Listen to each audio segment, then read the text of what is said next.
صور كله صور صوره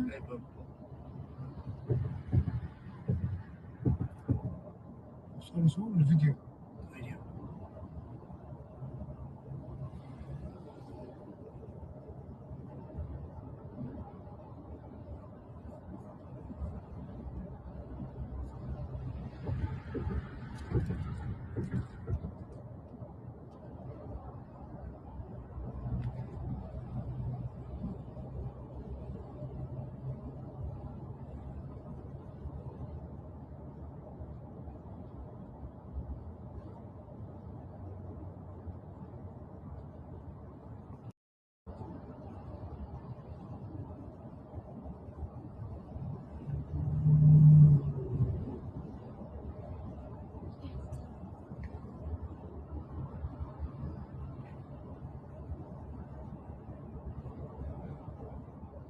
الصور كله بدون لا بس صور فيديو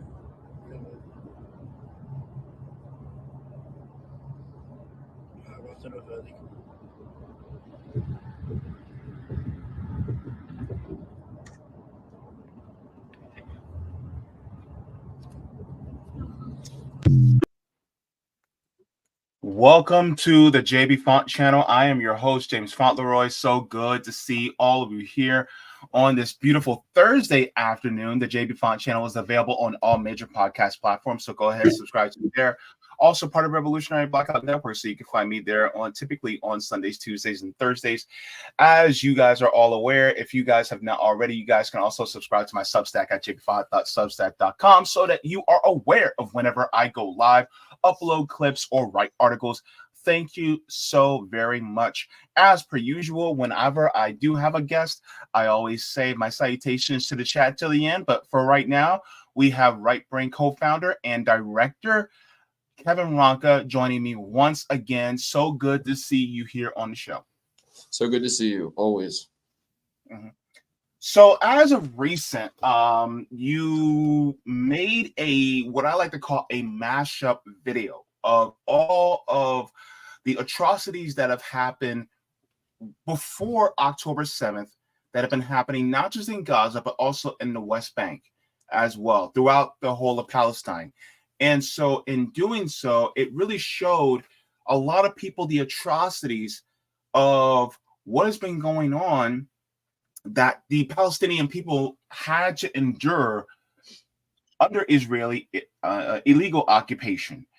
And I know I've had you on before, but would you say that this project was really just a labor of love and a labor of just vigilance when it came to trying to build this up so that we can get this message out to people? Oh, absolutely. A labor of love for the Palestinian people. I have such a deep love for them as a culture, and a love that grew deeper the more I watched it. And I say this as somebody who I only know maybe a handful of people that are Palestinian, but I know a journalist we hired who directly interviewed them. So there's sort of a one step remove where it used to be sort of like a major distance between it. So I think that we put, the thing is we run a business and we're building a movement with Right Brain TV that we 100% believe in, but because we're not a corporation, we are willing to, in the moment, rise to the occasion if need be and shift. And we believe our community understands, because we've created and cultivated this certain kind of community that I think, being an anti-imperialist streaming site, it understands like what takes precedent. And we make sure that we still have a full schedule. We drop just as much content, even though we maybe don't promote it as much. If you're a member, you're getting the same, plans that we made last year that we were super excited about, German punk. But this took the front for me. This is just, it's impossible for it not to consume everything. And to give you an example of it being a labor of love, the timing's crazy because we were about to celebrate the launch of what was called Phase 5. It's the fifth phase, a phase of Right Brain's 5 months. 5 months, we take a break. 5 months, we take a break. That's a year. So it was a little over 2 years ago we started the site. We started with 5 people in the first couple of months were members. I mean, we were not sure we'd be able to pay the light bill. And through, doing the Rome project, it's just been this incredible thing where we've started to see this thing build. And the site was always this open question of is there a need for underground anti-imperialist work? Do people even want this? And So we were really about to really be celebrating this moment. We even had a launch party. Jill Stein was supposed to stop by. We were going to have some Palestinians come on. But when we dropped the Soviet trailer for something that we'd been planning for a year, we were so excited about for Halloween. It was going to really build the company up. And this is going to circle back to what you said. The day we were doing a vending event and dropping the trailer for the Soviet, we were riding very high. And I get a message from a close friend saying, are you following this Palestine stuff? And I hadn't even seen it yet. And the person we were doing the Soviet project with, who has a very big following, is Muslim, and it hit her really hard. And we all just sort of agreed that, like, yeah, we've been building this for a year. Yeah, it was going to be big for all of us, but you know what I mean? Like, so it is a labor of love, and it became a consuming thing where it just didn't feel right doing anything else. And it certainly shifted some things around for me. But yeah, I just have a very deep love for all people, but for the people of Palestine specifically, since we were founded 7 years ago, it was something that was always really important to us, something we spoke about even back then, if you look. And the second film we ever licensed was about a Palestinian resistance fighter named Leila Khaled, who's called a terrorist, but amazingly managed to hijack an airplane, swap prisoners, and not take a single casualty. Where Israel can't even get, with all their power and all their money, they allegedly cannot get the people they're after without killing 20,000 people. But Leila Khaled, who comes from nothing, was able to hijack an Israeli plane with some of the most powerful people on it in Israel, being a Palestinian, which means she was probably even more suspicious, and didn't harm a single hair on anyone's head. In the documentary, they actually interview these people 20, 30 years later, like trying to, like, wasn't it traumatizing? And most of them were like, I mean, not really. I mean, I'm over it. It's not. Even the pilot was like, whatever. I mean, nobody got hurt. She had a grenade, but she managed to swap like a lot of prisoners. That to me is effective. And I mean, it's so for me, this was something where it felt like what the thing is. I don't want anybody to think, and I really need to make it clear that I feel like I'm doing some honorable thing, or that I don't want to be the center of anything. I don't want to be the head of anything. When the Black Lives Matter stuff happened and the George Floyd, there was way too many white voices trying to corral and trying to be the front. And it's like, nobody wants to hear you. But as a filmmaker, beyond being able to put my body up or, being able to, get arrested for it, I feel like this is something I'm trained in that I can do. And Rome always said that everybody has a role in the revolution, though I don't think this exudes me from going out and getting arrested, trying to shut down Elbit weapons manufacturer. I think in addition to, all artists should be doing this. I don't think you should get a pat on the back. I think if you're not doing this, what are you doing? You're an artist. This was what you were built to do. And this is the moment. Like, you have a moment right here to really fight back. This doesn't happen that often. I mean, yeah, you can make videos about Trump, make videos about this and that, but this is a moment right now that you could really utilize what you were trained in, whether you're a painter. And so for me, I just don't want anyone to think that I think this is some honorable thing. I honestly think it's a shame there's not many videos like this. I know some very powerful filmmakers that understand the crowd psychology and the psychology behind cinema and how frames put together and how you can exude certain feelings, which is what propaganda is, for good, and are not using it. And it's like, dude, you're so fucking good. We need like 20, 30 right brains to fight back against Israel's information apparatus, which is $1 billion. And then with Hollywood, and we need a lot of people fighting back against it because and I quoted a lot, Kenneth Anger's right. Film is a spell. He said the day that camera was created was a dark day for mankind. And though I love film, it is a machine that can also do bad. It can put people in a trance. So I think that I just wanted to get out there. I don't want any white savior. I was having a couple calls with Rome, trying to think of the best way to get the video out for the most possible eyeballs. Didn't want to do it through my account. Didn't want anyone to think that I'm looking for a viral moment. I actually think it has less of a chance on our page. I want people with bigger followings. There's no credits on the video. I don't even care if you tag us. And he was saying like, yeah, but you should, you did a lot of work. It should go back to the website. And I said, I really don't. It's not related to the website. This is unrelated to Right Brain TV. No relation. This is two guys making a film to fight back against Israel. Sorry, it's a long-winded answer, but I wanted to get that out there because, That was beautifully said. And one thing I appreciate is that you are focusing not on centering yourself, but on centering the voices of people who are marginalized, which I think is extremely important. So I just want to give a shout out and a thank you for that there. One of the things that I wanted to share, and I'm not going to actually play it because I know you're traumatized from, doing all the editing, but I'm just going to share with you guys without actually playing it. So it will play a little bit, but It's I'm not okay. going to show it. But this is the video. So Kevin was nice enough to allow me to fully upload it onto Twitter so that other people can watch. And this is the tweet that I said. I said, attention, the narrative that we see coming from Israel is that the crimes were committed by Palestine and it all started on October 7th. Here's proof that it started long before that day, narrated by Benjamin Netanyahu and Michael Rappaport. Share this with everyone willing to listen to see the truth of what has been happening to the Palestinians before October 7th. A huge thank you to Right Brain TV for putting this mashup together to show the truth of what's happening on the ground. Free Palestine. So if you guys are not on Twitter, then you guys can watch it on my Rockfin channel. I have it up there fully so that you guys can see it as well. But if you guys are on Twitter, I highly encourage you, and please, if you can, share the video far and wide if you can. And it doesn't, even if you download the video yourself, put it on your own account, and then play it from your own account, upload it to Facebook, Instagram, whatever you want to, but make sure, because the ultimate goal is the message. So just please make sure to do that, because that's ultimately what it's about.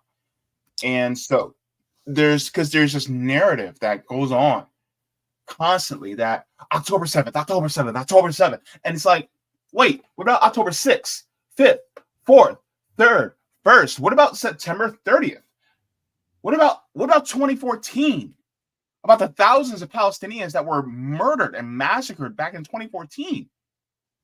And so a lot of times people just don't want to ask that question because a lot of people don't know, because their first attention to this crisis was October 7th. And so, and if you want to interject anytime, please, let me know, because I know when I go on a rant. It's all over. No. I just, I keep, I've had a lot of people ask me to condemn Hamas, especially since I started putting some of this kind of work out. And I refuse to do it, because it is not a Westerner's job, even me, some shithead on their laptop and air conditioning, to condemn or not condemn the only standing armed resistance between the Israeli empire and the Palestinians. It is not an American's job. It's completely inconsequential. It's futile. It doesn't mean anything. Nobody fucking cares, because it's none of your business. You can give empathy to the people being slaughtered. You can help raise awareness about that, but it's not your job. When people try to tell you to condemn Hamas, it's an age-old tactic going back to the CIA playbook of trying to get people to condemn resistant movements when things happen that are violent, to untether them so that they can keep them separate. You've seen it with.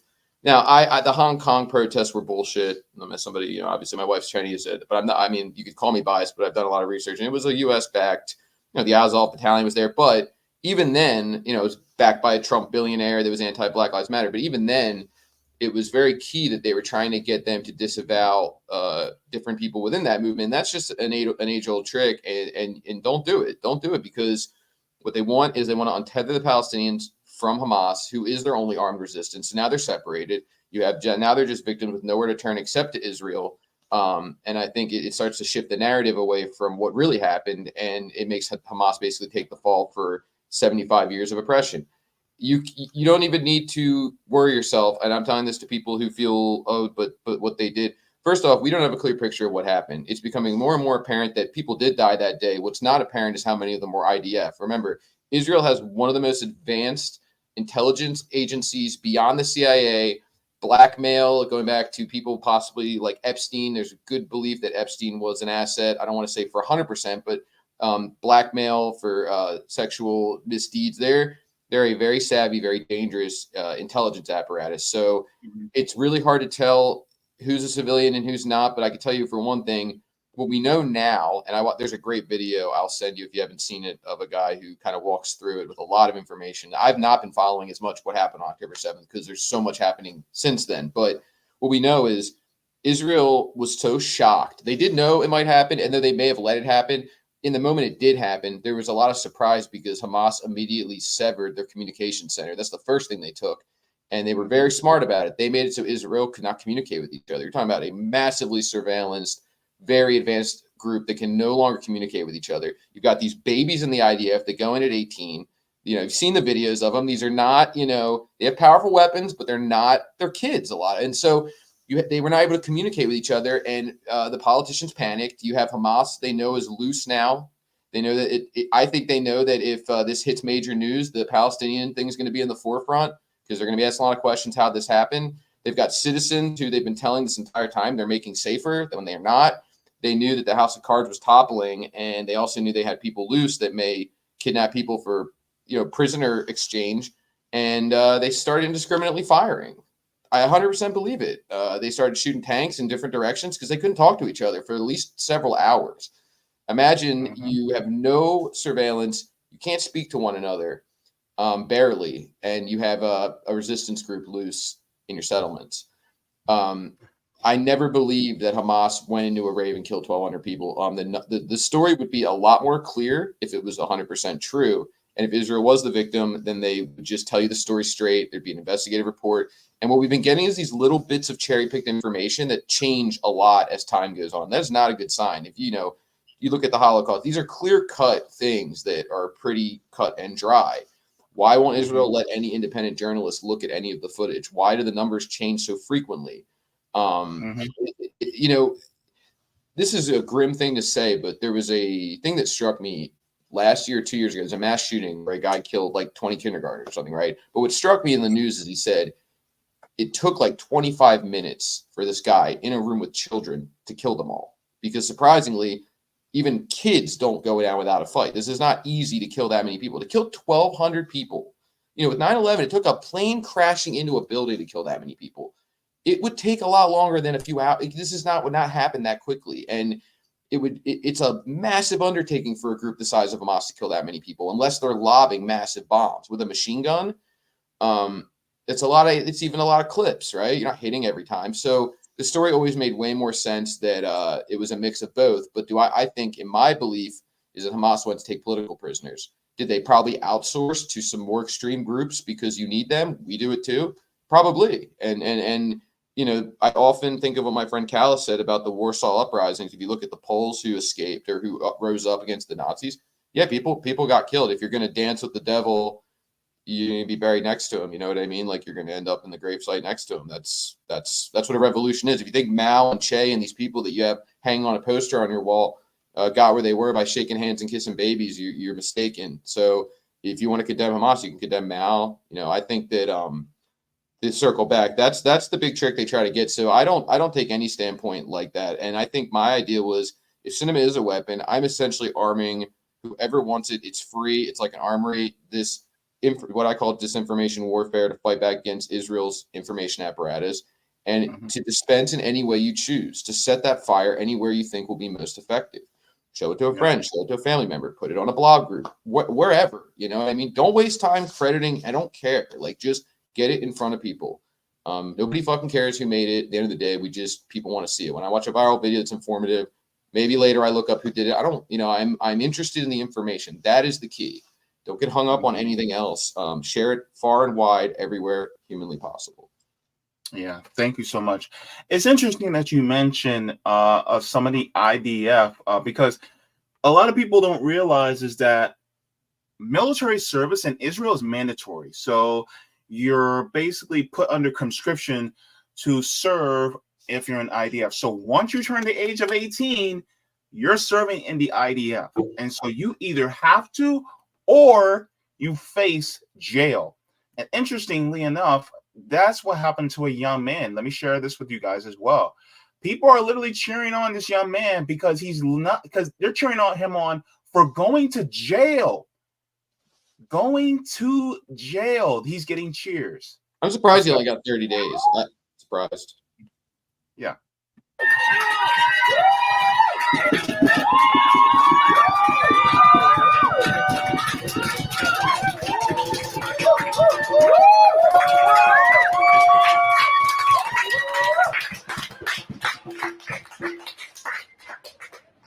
So let me share with you guys the tweet. It says, Tal Mitnick an 18-year-old from Tel Aviv just refused to enlist in the Israeli army to protest the war in Gaza and the occupation. He was sentenced to 30 days in prison. He's a hero and also the sweetest kid. So this kid, Tal Mitnick, is going to jail, going to prison for 30 days because he will not participate in genocide. So I just got to clap it up for this kid, this young man, I'm going to say, because he literally is saying, no, I refuse to kill anybody in service of a government that's apartheid, that's committing gross atrocities against a people. And so, look, the kids are going to be all right. That's all I got to say. You know, so yeah. I like your reaction as well. I think this is one of the reasons that Israel kind of got caught with its pants down. There's definitely commanders and people in their military, but a lot of their foot soldiers, I mean, if you've seen the training videos, these are not, ace, rah-rah American sign up, because I really want to go enlist and fight. These are like, remind me more of like, I don't even say Vietnam because those people had a lot more sympathy. Like if you look at like black soldiers that were sent there and a lot of the protest movements happened there, this is like one of the first people to not join the IDF because it's indoctrinated so young that they are this sort of superior race.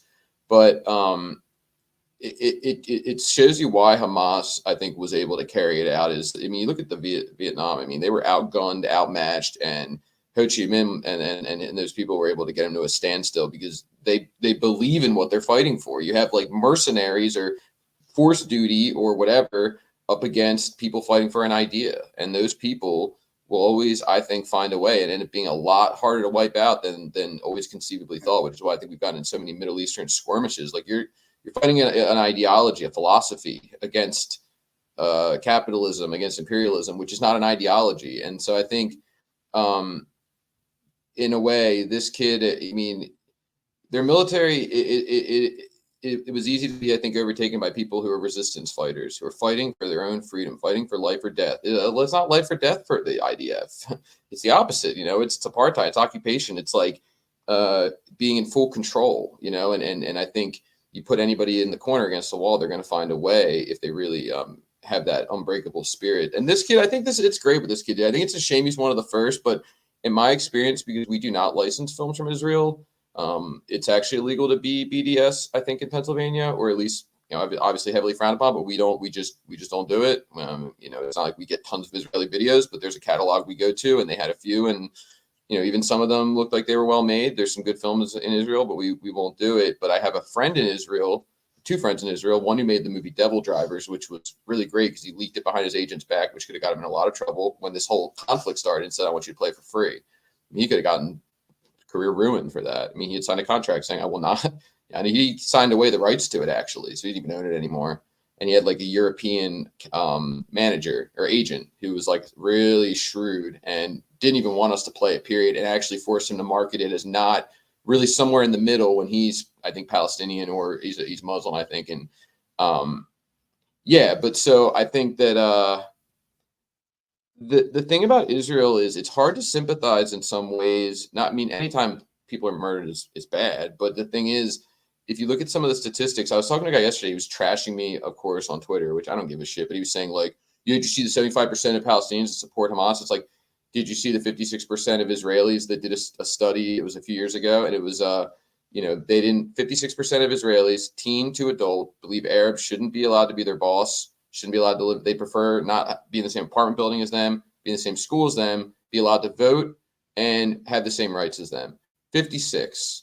I mean, that is staggering. I mean, in America, you'd at least pretend when you're voting that you probably just write some bullshit. I don't even think they're most racist. Some of the more racist Trumpers, they'd be like, no, equal opportunity, even though they know it's not. But in Israel, they're so used to being around racists that there's this sort of social thing where, like, now when they step into the real world, they end up looking a little sus because, like, yeah, you're so used to being around like racist, white, Zionist culture that you don't realize that, like, as soon as you step outside of that, places like Venezuela, these guys, you look crazy. I mean, you guys look nuts, and it's not weird to them that they feel so comfortable, like the Ukrainians Nazi saluting at like a sports stadium, in voting no, that Arabs are not equal human beings, and it's so it's tough with Israel because it's like I've met one Israeli on my filmmaking journey, two who had sympathy for the Palestinians, two, you know, and the one had a great film, but I told him we simply can't license it because you're going to then pay taxes to Israel, and I'm not, you know, we can't do it. But he was a gay man living in Israel, and that's no picnic either. Don't let them get it twisted. Like they're trying to put like, you know, really polish the Israel image now because the world's watching. They've been getting away with this dark secret for so long, and they have every, you know, European nation in their pocket with their media.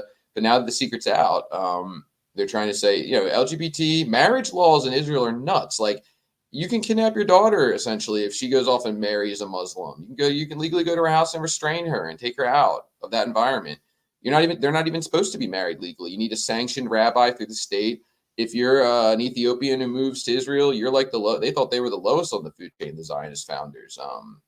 And it's this weird flip reverse culture where like the white Ashkenazi, which would be me, is like the top of the food chain. I mean, not that reverse to where we live now. I'm saying like that specific group is like the fucking, you know, I mean, I'm half Italian, so I'd probably be like a little lower, but like they thought Ethiopian Jews, Zionists, were the lowest. I think they even mentioned them like doing a lot of the work, the grunt work. I mean, there's a lot of Zionist quotes. So the sequel to this video is going to, there was so much. I mean, God, there was so much I couldn't put in. Like this video really should have been like 45 minutes. I mean, that's how much footage I had in the timeline. But, Wow. you know, it's like we're so used to doing these longer projects that I had to start thinking more in the mindset of people who drop things on YouTube, who make viral videos. We don't really do that. So filmmaking is a much different muscle. The stuff that, who's the guy who did a lot of the viral Bernie videos? He's kind of like right brain, but he does much more YouTube mash videos, but he's gotten a lot of views. He did some stuff with Taibbi. I forget his name though. He has his own channel too. He did the like a really famous viral Bernie video where he was mashing stuff about the media blackout. Oh man, he's been on Jimmy Dore and stuff. I just can't think of his name though. He's like a Matt Orphala. Matt. So yeah, like this is more like Matt's domain. We much more are trained, and it's like we were trained for 10 years in the 4-act structure of doing things at a certain way, and it's a completely different thing, which is why I respect so much what you guys do. These are totally different. It is not like a filmmaker can just jump over and make a viral video, just like Matt Orfalea could just jump over and do what we do. And so I wanted it to be like an hour, then I wanted it to be 45, and then it was taken away, and then it was like, you know, no, this is actually getting a lot stronger because most people don't have an hour. You got, you know, 15, 17 is already pushing it. So I mean, it was definitely a challenge. This is not the kind of stuff I normally do. It's really hard for me to take so much information and put it in a way that doesn't feel cheap or dishonest to the viewer, or just have hospital bullying. And a lot of people are saying, and you can stop me, but you know, ranting. But a lot of people have been saying things like, "Oh," and I get it. They're like, we don't need, you know, white people in the front of this movement speaking out, and Jews. I agree in theory, but the one thing I was on the fence, but ended up using in the video that I thought was very crucial was the Breaking the Silence organization of former IDF soldiers. They're the only people that can give us the inside and undisputed. Like, what are you going to say? They're anti-Semites. They served for 3 years in the IDF. The one woman moved from Pennsylvania to Israel for a birthright and joined the IDF willingly, and then found. So these are blank slates. These are people who are telling you they are trained to not treat these people as humans. I think we do need to let people like that speak, because a Palestinian is not going to be able to flip anybody. Then we need public consensus to shift. That's not going to happen to people who are that brainwashed. They need to hear an IDF soldier tell them, this is what I did. This is what we were told to do, mixed with the other stuff. And so I think that stuff is really crucial. That footage is great. The Breaking the Silence is a good organization. Do I think they're so heroic because they're speaking out? No, I think that's human and what they should do, just like me. But the one guy saying, and I could have put more. I wanted to put more of that in than just hospital blown up, dead baby, because like the human mind can, you know, with film you learn a lot about psychology, and we will quickly become desensitized to the first 5 minutes of dead babies. I mean, everything after that's just gonna be like, yeah, so I just saw 5 minutes of dead babies. Like, yeah, so what? Like, you know, and so you have to really think about how you're layering these things in, because you know, the violence takes root in the human mind like a virus, like a parasitic being, and we're like a drug, and we grow a tolerance to it very quickly in real time. Yeah, unfortunately that happens. And one of the things that you spoke about was it wasn't just the carnage, right? You also wanted to display really the bullying and the mistreatment of Palestinians. Because the thing is, like, many of us, especially those of us who are on Twitter especially, we have seen the disfigured bodies. We have seen the dismembered babies due to the bombs that the IDF have been dropping on Gaza. That's no surprise to us. But what also hurts is the emotional turmoil that the Palestinians are subject to. Like, for instance, the gentleman that had 300 olive trees destroyed, that was his life's work, and it was completely destroyed by the IDF and by settlers just so that they can take that land. Or there was one where there was a gentleman that was on his rug praying. He was doing his prayer and he gets kicked in the head. And so this just goes to show that it's not. I love what Professor Anthony Zinkas said a few weeks back. He said the goal isn't just to destroy the Palestinians, but it's to break their spirit, to break who they are, so that they do not dare ever have any type of pride or wanting to return to the land that their ancestors have been on for hundreds and hundreds of years. And so, in your view, what was one of the most impactful images that you decided this has to stay in this particular? And by the way, everybody who's in the audience, who's in the chat, if you guys have questions, I will also ask Kevin these questions as well live while he's here. But what was one of the ones where you said this image, this piece of video has to stay in order to have the impact that I need? Well, first thing I'll say is I promised myself, my wife, and Mark that I will not cry this time around. I'm going to keep it clean, but I'll say the video, the stuff you're describing is the stuff that made me cry. So every time I do an edit, I have to rewind to the beginning of a sequence and watch the whole thing again, because we're very anal, you could say, about timing and everything. So normally it's not a big deal, but when it's something like this, I have to rewatch that stuff over and over and over and over and over and over, the same clip 100 times in a night, like 100 in a night. It was amazing to me, like when we did some of the other stuff, like night crawlers. You know, you watch my friend Steven overdose, his horrible 3 minutes straight, shoots up, overdoses. You watch it 100 times, though, you do by the 90th time, you're like, okay, like it sucks, but this is like, you start. With this stuff, I was amazed by how fresh the wounds felt, like every watch. And it was not the child killing stuff, yeah, but I grew up in the 9/11 post era where that was on the news all the time. And we've also seen this, if you've been following Palestine, this has been Eyes of Palestine. This has been happening a lot. We've been seeing this stuff for a very long time now. It's been a little more unspeakable lately, but it was the cruelty that just hit me a little different, because, again, we desensitized quickly, I think, to the visual spectacle of, like, I don't want to say spectacle, like the brutality of a dead baby. Obviously, everybody's going to react to that. But the psychological stuff, it takes a little longer to, I think, grow numb to. And unfortunately, that's a part of my job, is I have to watch it enough times I grow numb to it, or you're just not going to get anything done. And watching that guy cry because they cut down 100 olive trees was the one that did me in probably almost every viewing. I just wanted to give that guy the biggest hug. He looked like the sweetest man. And to think that, the thing that really, the thing is, one of the reasons I wanted to do this video is, I don't like to do videos where I feel like I know so much about it that I'm going to teach you. That's very much like a new documentary thing. The documentarians I like were always like, like John Pilger was like, I'm going to go here and find out. I'm going to search for truth, and I'm going to learn. I'm going to come out of it learning as much as the people who are watching it. I'm going to come out of it like, whoa, now I have some perspective on it. So though I know a lot about Palestine, I did a lot of research on Zionism. I did a lot of research on settlers, which, the stone throwing, I knew a little, but I know a lot more now. And I didn't realize just how gleeful the settlers were in their destruction. And I didn't realize how gleeful the IDF was in protecting them. I mean, essentially the Palestinian Authority, which is like their police force, and they're in some of these settlements that have now been moved into by Jews. They're not allowed to do anything to settlers. They have no authority over settlers, but settlers essentially have the IDF there to protect them, not Palestinians, if they want to traumatize them. And all they do is like what a gym teacher might do. Is like they break up the fight when it goes a little too far. But if you see the one clip that really hurts me a lot, the girl saying that he's a piece of trash. She's telling a cop that this man who they're on his land is a piece of garbage. He's trash. disgusting trash. And the cop nods and says, I know. I mean, it sounds small. It's not a child being blown up, but the psychological idea of like two people dehumanizing somebody like that and having so little regard for it is shocking, even to somebody like me who knew Israel was terrible. I mean, shocking, dude.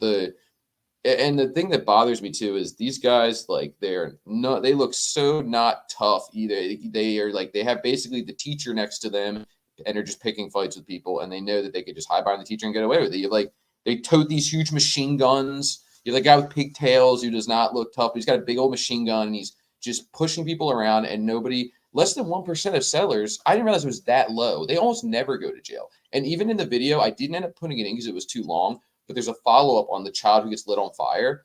The guy who hit that child on fire served a year for lighting an 18-month-old child on fire. But a Palestinian stone thrower could serve up to 8 years and be locked up as young as 12 for throwing a rock. I mean, that is the most insane thing I've ever heard. You can light a child on fire who didn't do anything and get less time than a kid who throws a stone. If that's not a sign of the kind of state of things over there, this brain rot, this belief that Zionists are the superior race, everything makes sense if you understand that that's what their country was founded on. Even maybe worse than here, right? Yeah, America was founded on. Now I'm not talking about the genocide. I'm talking about the mentality, the psychology. Slavery was, we'll say as bad, but the thing is, it's impossible for Israel. Like, we've kind of reformed a little. At least we don't literally sell. Like, it's still super racist. America's still fucking terrible. But they're living in like us in the 30s. I mean, they don't think anything's weird about it. They don't have a resistance. There's very minimal people who even think that's weird. And that's the scary part. America always had some resistance. Even the slaves revolted at times. Over there, it's like, well, yeah, there's nothing. There was a video the other day, I'm sure you saw it, of a school teacher being attacked by like 90 of them. These motherfuckers are like Power Ranger foot soldier putties. They're so one-minded. And yeah, I mean, it's really kind of scary. And they have nukes. I mean, like, Iran has never attacked, to my knowledge, Iran, if everyone's scared of having a nuke, has not attacked anybody. Hezbollah has, but not on any scale of what Israel's been doing the last decade, bombing 3 countries and still being the victim. And they have nukes.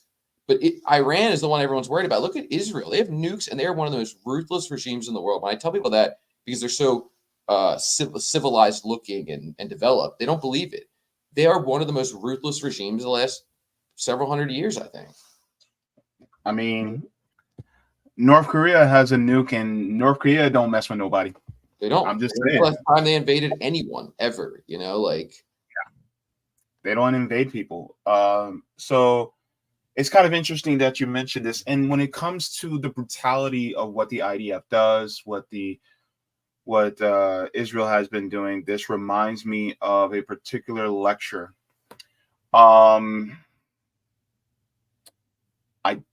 I got to be careful. Excuse me. I got to be careful about playing this, but there was a lecture by Dr. Joy DeGroy. She did a lecture called Post-Traumatic Slave Disorder. And this lecture led to a point where she showed a photo. And this photo was of a black man that was lynched. He was lynched. He was hanged from a tree. They cut off his genitals. They burned his body.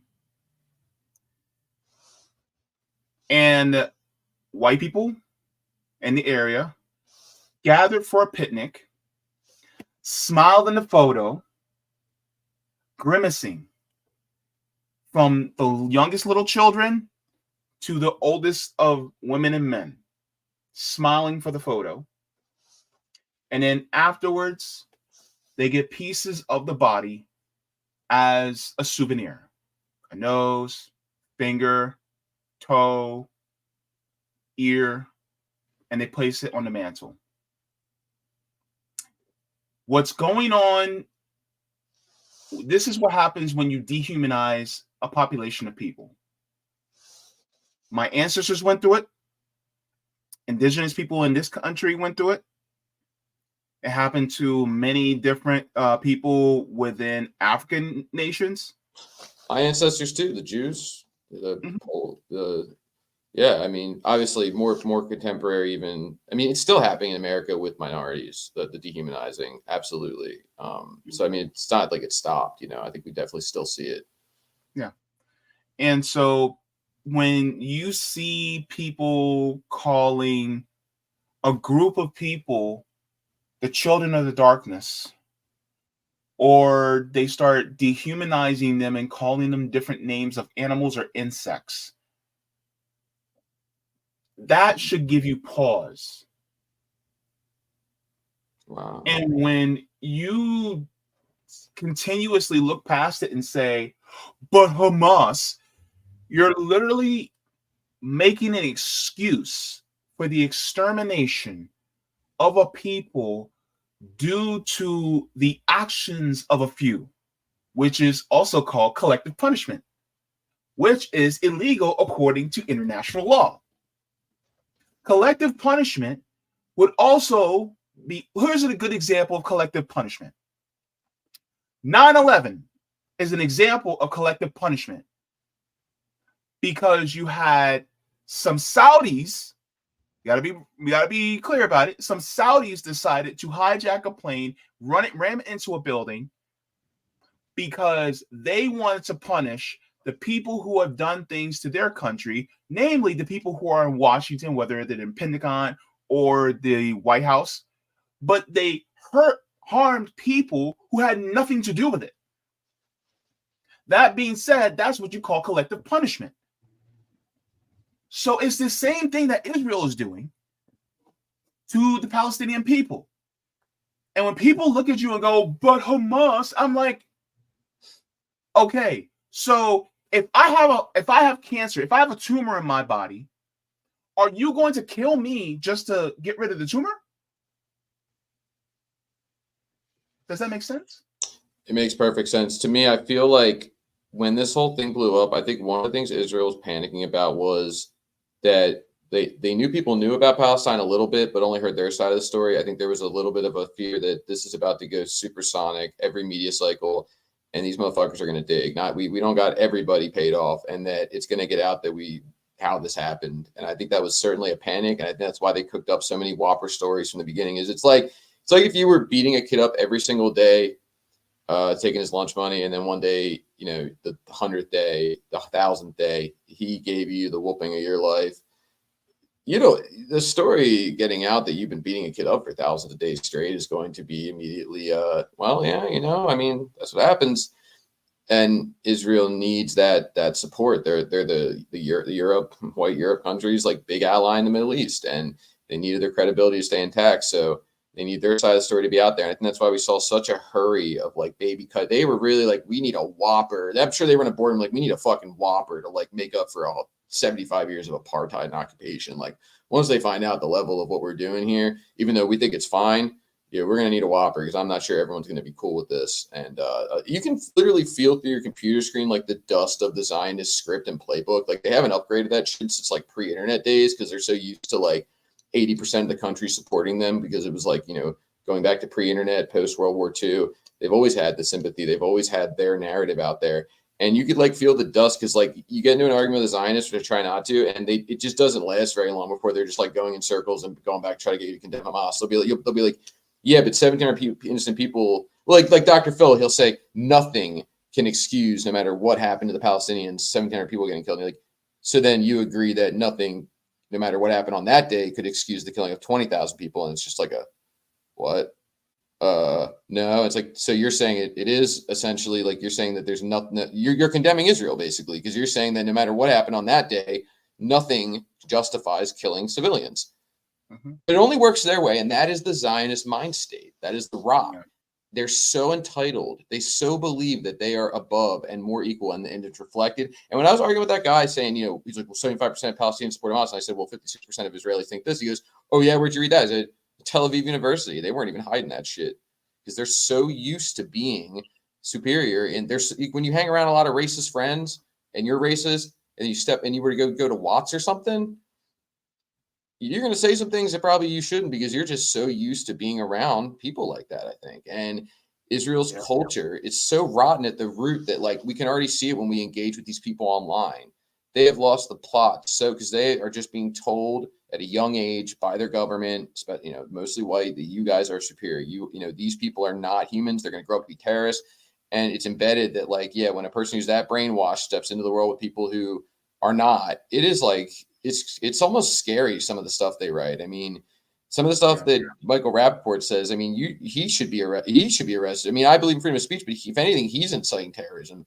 The stuff he says could have real repercussions on Muslims in America. Thank God he has no influence and nobody likes him, and most of his likes come from Israel. But he's dangerous. Him and Lee Kern are very dangerous. Thank God they're both washed celebrities that nobody fucking cares. If they were George Clooney or somebody actually had some skin in the game, it could be very dangerous, the stuff that they say daily, because they're completely uneducated and they have a massive influence. They have a massive reach, and they say things that are just virtually wrong because they just have Israel telling them and paying for their. They think we're dumb. Like that guy Bobby Lee, that comedian, he aired it out, and I'm surprised he didn't get canceled. That Israel offered him to go over there, free paid expense with a bunch of comedians, but you had to tweet about Israel every day. Look at Michael Rappaport's page. It's so fucking obvious. Every day there's one tweet saying how great Israel. They did a show about how great Israel was. How much money are they getting paid? Women, money, everything. You know, like. Yeah, I didn't know what rotting cottage cheese whatever sound like until I heard Michael Rappaport speak. But oh my God. One of the things I want to share, and this is just to anybody who says anything about, well, Israel has 20% Arabs and the Arabs are doing all right. Yeah, well, let me share this with you guys just 1 second. I think I know. So always let them know, yes, there 20% of Israel's population is Arab. But here is according to 972 magazine, figures obtained by local call reveal that the number of Arab prisoners is more than twice the number of Jewish ones, even though they make up only 20% of the general population. So over half of the prison population of Israel are Arabs. So when people say, oh, well, you know, Arabs, you know, they're treated equally. No, baby. It says the Israeli Prison Service, IPS, released the following figures. Out of a total of 20,568 inmates, 5,659 are Jewish, more than twice that number. 12,397 are Arab, and 2,512 are classified as other, including asylum seekers held in detention camps, as well as a handful of non-Israelis who are neither Jewish nor Arab. Says a portion of inmates among Israeli citizens, including residents of the West Bank and Gaza, stands at 43%, more than double the population in the general population. Among juveniles or kids, delinquents, the gaps are even more staggering. Out of a total of 281 minors held by IPS, only 100 are Jewish, 160 are Arabs, and the others are 21 inmates. If we take into account the number of Palestinian minors in Israeli custody, 511. The portion of Jewish inmates drops to a mere 13%. So, by that being said, most of the prisoners in Israel are Arab. Yeah, the justice system's fucked there. There's a woman in the video who calls that guy a piece of trash. It's actually crazy because she's in these different clips, her family, but they're not even from the same documentary. Like, that's how fucked up this one settler family is. So, like, the video where the child gets lit on fire, there's a guy who says he doesn't pray for doom at all. That's the father, I believe, of the woman who calls that Palestinian trash in a totally different video. And they're like one of the more loud, famous settler groups. They're also in a Vice documentary. And she went to prison for like a year for like, I think like throwing glass bottles at like a Palestinian driver's car or something like that. And she did not. That just shows you, like, she had no qualms. She thought of it almost like timeout. Like, she didn't think she had no reflection. She thought none of it was wrong. There's actually a clip I wish I left in that I took out where she said, well, I don't shed one tear if an Arab dies. So even though they're living amongst them, you also have to, there's a video that I also didn't put in. It's not Finkelstein, but there's another guy who's got a lot of great Palestine videos. He's always speaking to a room full of people, but I don't know his name. And that's one of the reasons I didn't use him. But he is Jewish, and he's sort of those people that changed his mind midway and is now really speaking out. And he was saying that there's a history of there's a secret police that I can't say the name of, I don't know what it is, but he gives a very historical account of how it was founded and how they do police the Arabs that do live there and make sure that they're sort of, you're very docile. You're very much like a domesticated animal in a way. Even if you do believe you're free, you certainly don't get it twisted. You are maybe the slave master had that one slave that got treated okay, but don't get it twisted. They don't think of you as a human. They think of you as somebody who's obedient to them and not causing them any issues, and maybe even do work for them. But they don't want you to ever be their boss. Certainly don't want you to marry their daughter or live next door to them. But yeah, they'll live amongst you. I mean, look at that woman, that disgusting, fat, slobby woman who's like, she looks like, not to be rude, I mean, make fun of her looks, but she looks like somebody you see outside like a Philadelphia stadium after an Eagles game. Like, get the fuck out of here. Like, just the grossest, like, and you think like someone on the street, like if it happened in Philly, even if there were some scummy people around, somebody just for the spectacle would be, yeah, like, take it easy, like, just stay at home. But instead, you have a little kid behind her flipping the bird at whoever's filming, just giving her the thing. Like it's like Ukraine. Israel and Ukraine have a lot in common. They really do, because they're these Jewish-run states that have a sort of supremacy. They've got, there's Azov links to Zionism and to Israel. Israel was funding Azov as well. There's definitely a strange link there, but Ukraine's the same. Like, there's such a racist culture, and now that the world's watching, they just can't even like help but, you know what I mean? Like a new video every week, because it's just, that's every day for them. And now that the world's watching and they have to be the victim, it's just, how many times are we going to see a video in Ukraine where someone has like a Nazi tattoo and you're just trying to explain it away? It's like, these countries are deeply rooted in racism, white supremacy. There's so much historical stuff I didn't put in that's why I want to do the second video and just focus on Zionism and the past. Not as much modern brutal video. I wanted to do three, the past, present, and the future. The next one would be sort of like what happened that day and what's happening now. But the Zionism stuff, there's a video, there's a photo of a ship, a merchant ship that Zionists were using. They made a deal with Hitler. I think they were going to close off a port. So Hitler was actually willing to work with Zionists to keep it open, keep things calm. So, because, the Zionists were armed. They weren't as, I guess, submissive as a lot of the other Jews. And Hitler allowed them to use this merchant ship, and it had a swastika on it. And there's actually an old article photo it says like the headline says like puzzling, like swastika seen on merchant ship is like, the Zionists, like, they said the anti-Semites their best friend. Now they had some explanation to why, but old quotes I found from Zionists I didn't include in this film, except for one. That was actually still in the timeline by accident when I was doing Rappaport's part, so I just put it there. But the second video is going to have a lot of quotes from Zionists. I mean, they don't even pretend that it's not a colonizing mentality. They say, there's this great quote by a Zionist, one of the founders. He says, the Arabs didn't kill us, Hitler did. The Arabs didn't do this to us. It makes why should the Arab, you have to understand the mentality. They have no reason to give it up, so they probably will resist, essentially admitting that they are in the wrong completely, but they don't care, because in Zionism, the belief is Jews have been pushed around long enough. We're God's people. And, it's sad. It's not sad in like, I feel so sorry for him. It's the sad story of like the guy who gets bullied so many times mentally that he now thinks I have to attack first, because early quotes about Palestine they found from settlers was saying like, they're a lazy culture. They're an undeveloped culture. They sit around all day on their farm and they don't do anything. Yeah. That's called peaceful people. They sit around on their farm and they're relaxed. They were a very calm population, because they also weren't wanted by anybody. The Palestinians were sort of Arabs who were kind of pushed away from, they weren't big, massive wealthy landowners. And the idea that and this would be the second video because I did a lot of research, the idea that the Israelis were treated terrible when they came over by the Arabs is not backed. The Arabs immediately tried to sell them land. I mean, immediately for a fair price. I mean, they were willing. They didn't like such a massive exodus. They felt it was getting a little crowded. But when they were under British rule at the time, which is the whole Lawrence of Arabia thing, they were basically under occupation. The British weren't very nice to the Jews either. But the interesting thing is, you always hear and I'll stop the right here, but you always hear well, why won't Egypt take the Palestinians? Why wouldn't Europe take the Jews? Why do they have to find a place far as fuck away to move all these exiled Jews that they let fall victim to the Holocaust? Because they didn't want them there. They didn't. They moved them and said, you can have half of this Arab land that's already occupied instead of staying here with us. I mean, we'll move you out here. It's the same. They didn't want the problems. They thought maybe the social unrest wouldn't be worth it. Yeah, I mean, Winston Churchill, what they were already doing to Arabs at that time was horrible.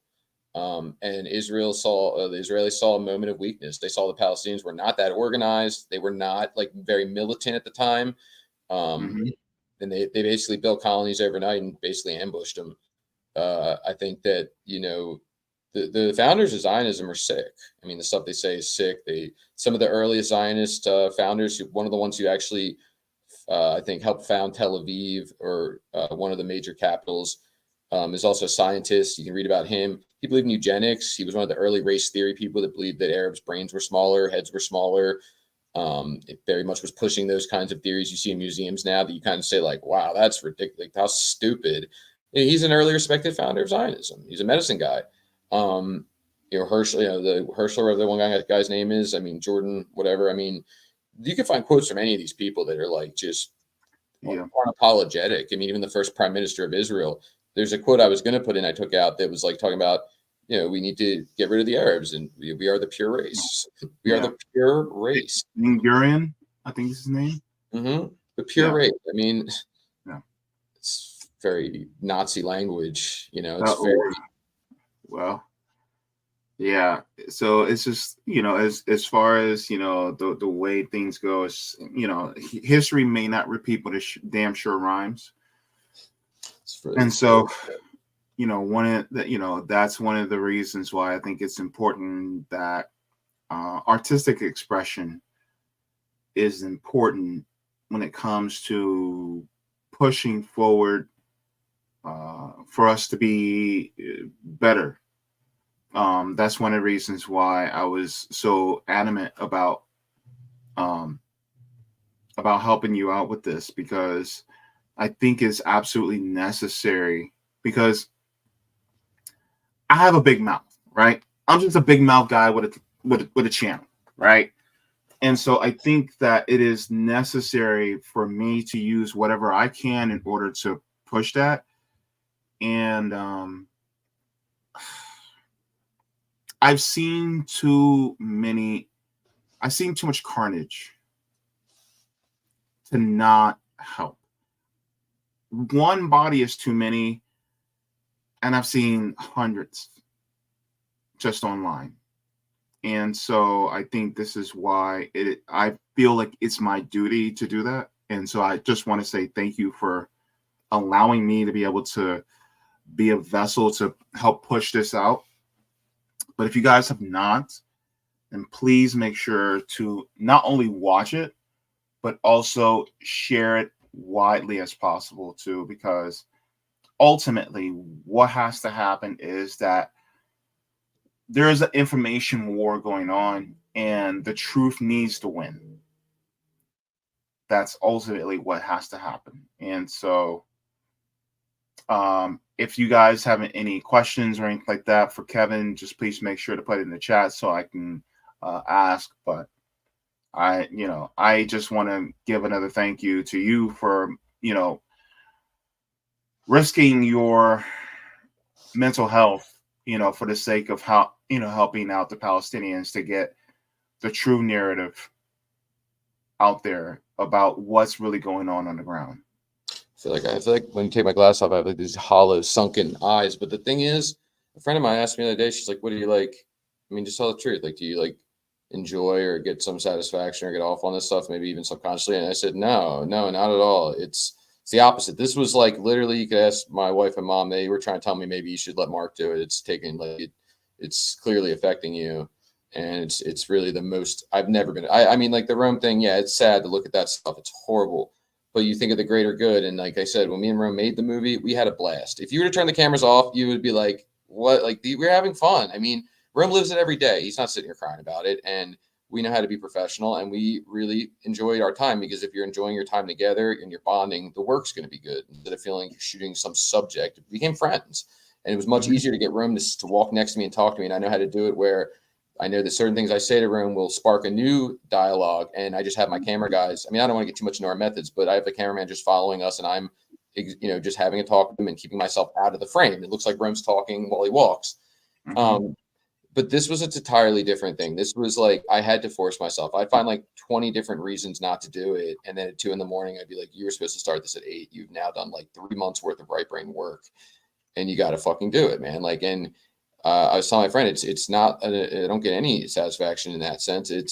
I feel that I have been, yes, my dad died. Yeah. A lot of my friends, I've seen a lot of death growing up. My best friend overdosed and died. And I've definitely been traumatized from a lot of things, had a heart attack, was homeless. I've had bad things happen, but I find myself, the fact that I fucked the first third of my life up, dealt drugs, almost went to prison, was homeless. I mean, for most people where I live, that is the end. You either go to jail, you overdose, or you find God. The fact that I was able to go to film school after showing absolutely nothing that gave me any right to be able to go. I had no resume. I hadn't put any work in, and I was given a chance. And the fact that I was able to go do the thing that I love, it occurred to me that it was too much of a one note.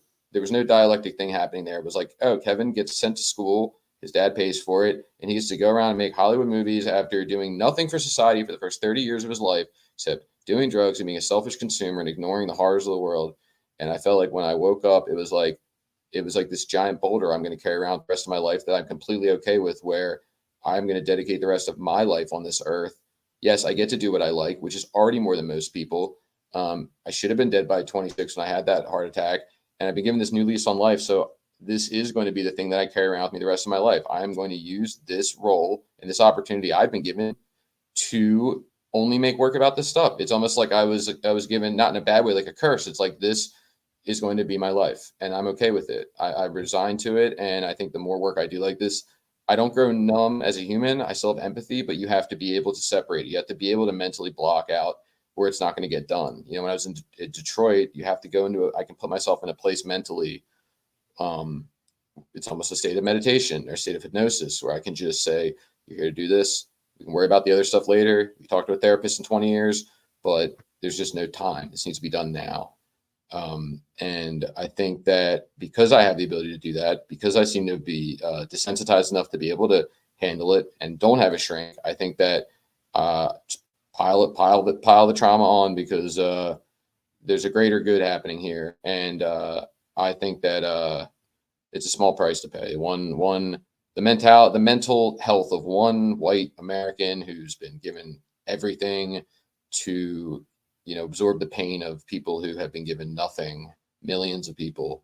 To me, I mean, it's a no-brainer. I don't know why more filmmakers aren't stepping up. This is what you were put here to do. Film has always been a weapon. We always say the earliest guns had cameras on them. The earliest camera was attached to a gun. When the first, if you listen to Mark's incredible podcast that not enough people have listened on the site, they look at Rome stock and these bigger, I think more flashy things, but there's a project called Origins of Cinema where Mark gives this Carl Sagan 5-episode vocal history of the camera and how all these people, like a relay, slowly would develop it for thousands of years from cave times all the way to now. And we ended up with this machine that is so powerful that Hollywood, all these countries, even Mao, recognize the power of this machine.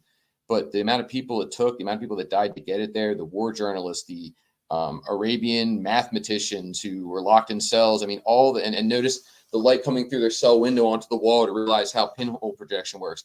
All of these people have created this incredible machine.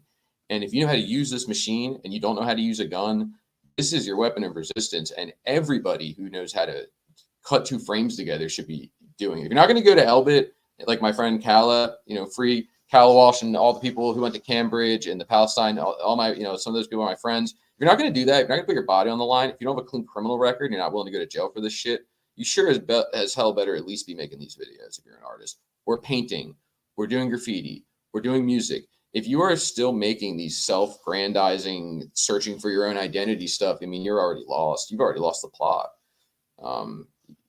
Not to be rude, but that is the most insignificant thing. And as I always say, I think your 5 friends and your mom and dad will live without your new project dropping this year. I maybe sound cold saying it, but we need like 100 videos like this swarming the internet.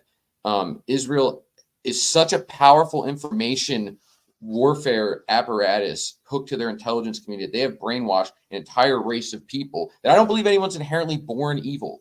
That's the Zionist belief that like Palestinians were born to be terrorists. I think that everyone's a blank slate, and they have convinced an entire race of people that it's okay to kill 20,000 people to save a handful of them. So just imagine how much work needs to be done And 80% of Americans a few years ago supported them. So think how much work we need to do with information to wake people up. There needs to be many more videos like this. And I only have 2 hands and so much time. I'm already pulling 30 hours. I'm doing Right Brain. I'm doing this video for free. So there's not enough. We don't have any employees, right? If I had a team under me, I'd have 10 of them on it right now. You know, we'd be doing a bunch of videos. But any artist right now, if you've been like searching for purpose and no offense, crying during COVID and like, oh, I'm not feeling inspired, it is like right in front of you. There's a fucking genocide happening in front of you nationally. If nothing gets the spark under you, forget yourself and find inspiration in this. I felt like there was never a moment where I wasn't like amped. I felt like I was like probably how fucking Eminem or some of these rappers feel when they're making a diss track against their sworn enemy. I felt like I am attacking Israel, an empire, and with a weapon that I know how to use. And it felt good to be fighting the darkest forces.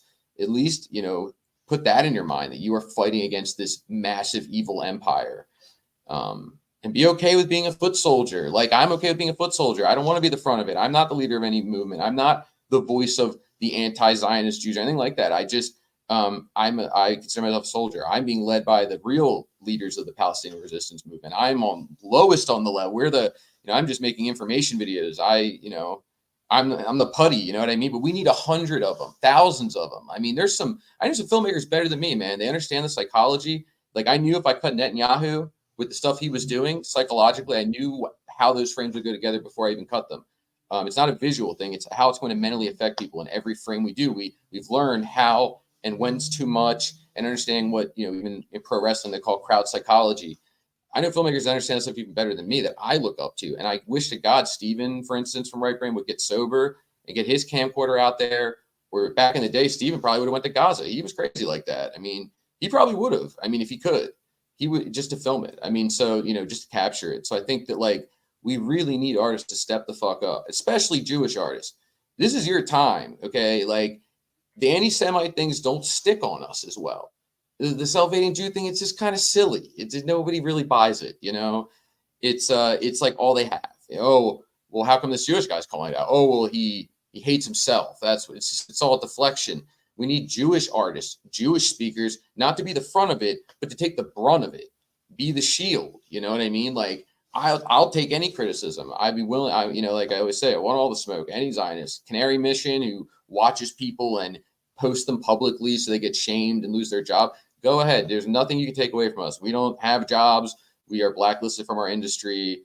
I've been homeless before. I don't care. I mean, really, I'd like to absorb it because those smears on some of my friends who aren't Jewish are sticking.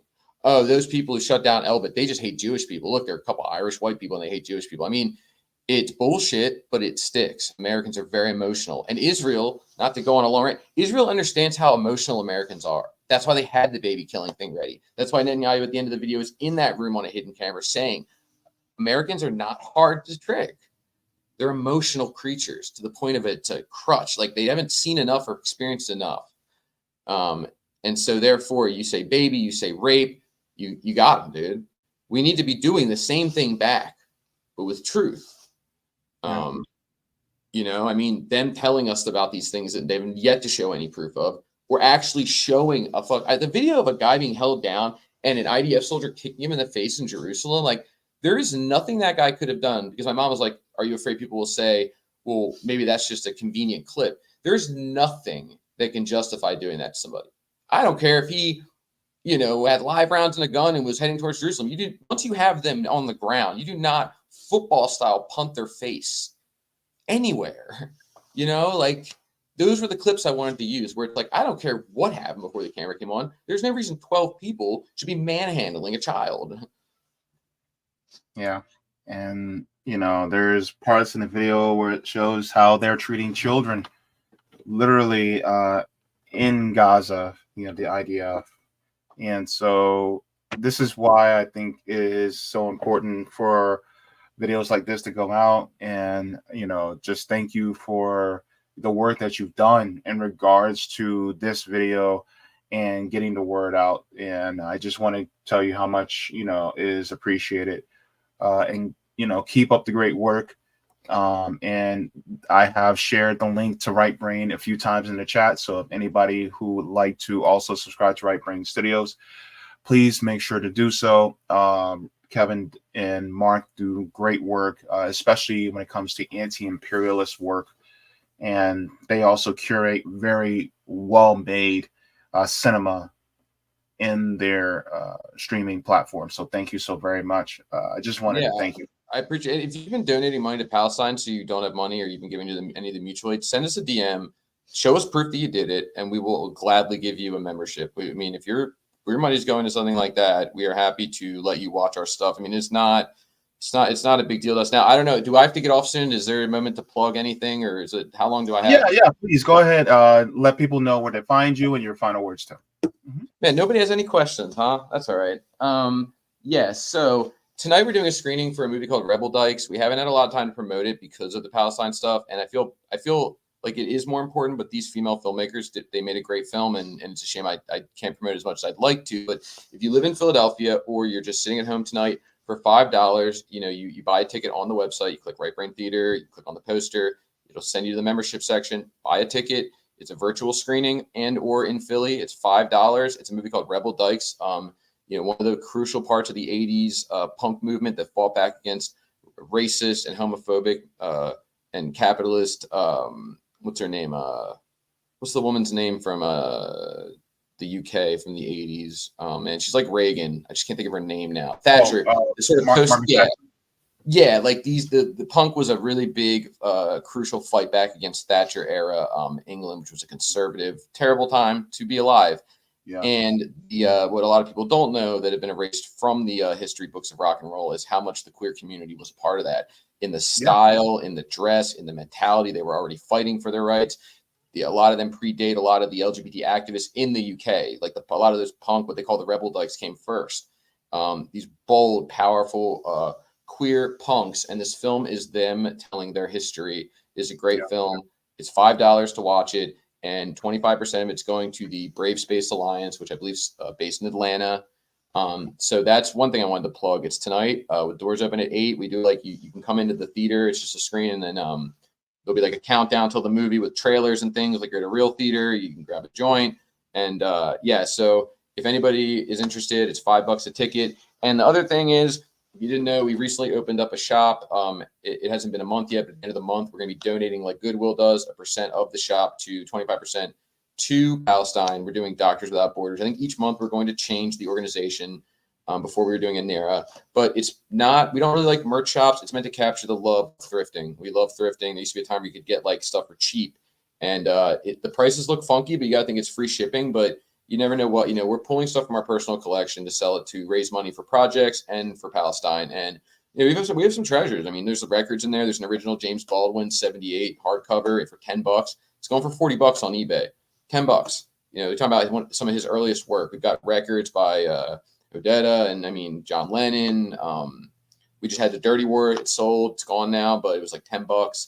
And we just have these up for pre-order, and they are super limited. So I want to show them. These are coming out. We're doing a line of tape. We like, we like legitimate hard media. What they call physical media. They each come with reversible covers. These are Soviet horror movies. We have licensed and sourced from the original 35mm print. Every tape has reversible covers, so you can decide which cover you like better. They come on red tape. They're going to have an intro of history in the beginning of them. If you still have a VHS player, dust that thing off because these are going to be sweet and a good chance to have a piece of Right Brain on your shelf. We're also putting out my documentary I shot in China. There's only a couple left. We're only doing a 5-run of each. It's super limited to see if people like it. So you may have one of the only copies. If you have a VCR, I highly recommend grabbing a pre-order of these. Some of the money goes to Palestine. And they're dope. I don't know. I love the Soviet artwork. I love we have Nightcrawlers is available. Mr. Designer is one of the best Soviet horror movies ever made. They come in these nice big clamshell cases like Disney movies. They're collectible too. If you look at the spines, if you're one of those kind of people, they're numbered and you get them all. So if you're into that kind of thing, please go to the shop and check it out. Yeah, definitely. There is one question from somebody. Sakudo says, I have a question. Have you ever been approached by members of the deep state or suspected? I don't know. I don't know if that's a answerable question on here, but if you don't want to, then that's fine. I mean, but I've never been approached by anybody. I think that I was so hated in my industry that I wasn't seen as somebody that you would really want to align with. As far as maybe using my skills, no. But someone tried to hire me, and I'm not proud of it. I think I quit, but I initially thought of taking the job. But somebody I know was writing a script that I knew wasn't going to go anywhere, and unfortunately, we've fallen out since the Palestine stuff. He's also Jewish, but his rhetoric's definitely changed. When I met him, he was not very vocal about that kind of stuff, but he ended up meeting somebody in the industry. He's a doctor who retired, and he was writing a script, and the way he pitched it to me was a little different than what I ended up reading, which was like sort of trying to say that Israel was there first, and it like starts with like a skull being uncovered. It was really terrible, and I was like, nobody's ever going to see this anyway. So I considered taking the job, but nobody with any power has ever come to me and said, make videos for me. But what was the other part of the question? It was, have you ever been approached by the deep state? But there was a second part. What was that? Yeah, or suspected. Yeah, I've had people on podcasts. I was on Ron's podcast. I don't trust this guy. There's always a couple people on the left who just think anybody is a narc. And I mean, I welcome people to go look our history up. Going back to 2016, 16 when we were founded, I think we've been on the right side of almost everything. And you can hard pressed to find any ties to anything. I mean, believe me, if I was taking that CIA bag, I probably wouldn't be living in my mom's basement, unemployable in my industry. I think I'd be doing a little better than that. I think that I gave it all up because I don't want to be a part of that. Because even the people in Hollywood are not like, oh, they weren't approached by the CIA, but they are still working for the CIA. They're still pushing the imperialist agenda. They wouldn't do it if it was sold to them like that, but it's sold to them like, hey, we're going to give you a new war movie. Oh, I've always wanted to, finally, someone's going to let me make a movie. You're going to make this movie, though. It's going to be about this. And the tentacles are deep. But yeah, no, it's actually the opposite. Leaving Hollywood's probably why I never did have to work for any of that stuff. But yeah, it's a good question. I always definitely get the people on a podcast, though, in the comments saying, oh, I don't trust him. He's a sus. He's sus. I never heard of him. Yeah, we don't have a big viral movement like you guys. We never did. Filmmakers often don't. Like YouTubers do. Most directors I know don't have like a huge mass movement like Rome does or something. You know what I mean? Like we drop like once a year. We just don't really have that. So that's why you probably haven't heard. All right. Thank you so very much. And thank you so very much for your time, Kevin. And I appreciate you coming on. Of course, you're always invited back to discuss, because I think it's important that we talk about the link between art and liberation. So I think that is a deeply important subject. And I just want to thank you for coming on. I want to thank you, the only podcaster that really has me on anymore. And I mean, people ask me, why aren't you on more podcasts? We don't get invited anywhere. So if you have a podcast you like, just tell them to have us on, man. We'd love to go on and talk to more people in your world. I think we need to be working together. We both provide something, I think. Definitely. I'll see you in the background. We'll be messaging each other throughout. Thank you. All right. Take care. Bye. All right. So that was a great conversation. And like I said before, if you guys have not, please make sure to share that video throughout, as well as make sure to subscribe to Right Brain Studios. They do great work over there, especially if you want to see more anti-imperialist cinema. I know there's some cinema from DPRK, aka North Korea, that they have. There's ones from Cuba, Vietnam. They have it from many different parts of the world. Of course, they do also Palestinian movies, things like that. So I think that's also important to encourage and look at these different types of mediums, especially ones that are anti-imperialist. So please make sure to go ahead and do that there. So did you like the stream? Go ahead and give the stream a like. Thank you so very much. And if you guys have not, you guys can also subscribe to my Substack at jaybefaunt.substack.com, so you guys are aware and you guys get the email notifications whenever I upload clips, go live, or write any articles. So thank you so very much for that. Also, just want to give a shout out to all the patrons on Patreon as well as Coffee. For without you guys, I would not be able to do this work. Thank you so very much to all of you.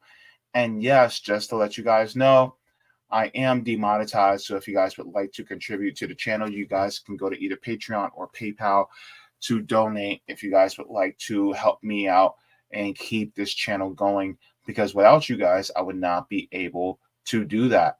And just as an aside to all of you, I'd just like to share with you the different membership tiers on my Patreon, so you guys are able to contribute if you would like to. So let me share that with you right now. So if you guys would like to, you guys can become JB members, Solidarity, Comrade, Jaybefaunters, Super Jaybefaunters, Super Duper Jaybefaunters, and Mega Jaybefaunters. So thank you so very much for that. And just a huge shout out, because I missed their names last time. I want to make sure I get it this time. Thank you so very much to Staccato David, Rose, Roby, and Nicole for becoming new patrons on Patreon. Thank you so very much. It means the world to me. All right, so let me go ahead and say my salutations to everybody that's in the chat and say hello to all of you, and then we're going to get into our next story. So Radical Nation comes in and says, JB, you are being heavily suppressed on Twitter. I hardly ever see you on there unless someone with a bigger following reposts you. Yes, unfortunately, that's the way it is. And a lot of times people will go, well, Elon Musk is for free speech. And it's like, right. So, you know, you get shadow banned, you know, especially when you start speaking out against the atrocities that's happening in the world, whether you're speaking out for what's going on in Palestine or Congo or Burkina Faso or Mali, or you know, speaking out on behalf of places like Cuba, Venezuela, DPRK, you know, China, you know, no matter what, people are going to, the powers that be, including people who are overseers, I guess I could say, over these apparatuses like Twitter, Facebook, YouTube, what have you. They don't like to hear you say anything that would be a risk to the empire. So unfortunately, you know, that's what they do. But at the same time, it's like, I'm doing my job if they are actually trying to suppress me. So kind of damned if you do, damned if you don't. Wadi says, hey, everybody, good to see you. Miguel coming in saying free Palestine. Absolutely. John Kemper coming in, a.k.a. Blue Marvel coming in saying Kevin. Yes, Kevin. Oh, my goodness. Thank you so very much. Notori coming in saying JB. Good to see you, Notori. Roger Meadows. Yes, you can hear us now because you switched your phone. Good to hear. CBC voter coming in saying hi to John as well. All right, we have Gamer coming in saying hello. Good to see you, Gamer. We have Bryce coming in saying good afternoon, everyone. What's up, JB? What's up, Bryce? And then, oh, we already covered that. And good to see you, Sakuto, as well in the chat. We also have Cobra Commander coming in saying great stream. And you're a great guest, Kevin. Please come back. Yes, Kevin will definitely be back because, well, he actually likes me, which is cool. So let's continue. Hang on. Cobra Commander says, it's because you learn, JB, your level of class consciousness plus being black. I bet you're under surveillance. Oh, I know I gotta file. I know. Look, I am so sure I got a file. It's probably at least 100 pages long. They probably watching this stream right now. You and I both know that, but let's give them a show, shall we? All right. And Game.film says, I'm late, but JB and Kevin Ronca of Right Brain, thank you so very much. See, Kevin gets a lot of...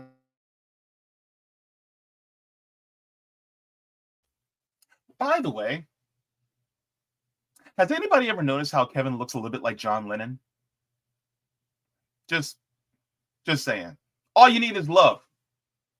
Love is all you need. Anyway, so let's go to what we're going to be talking about today. This is going to be a interesting story. Argentina meltdown. Oh my gosh. This is a story. This is a story. But look.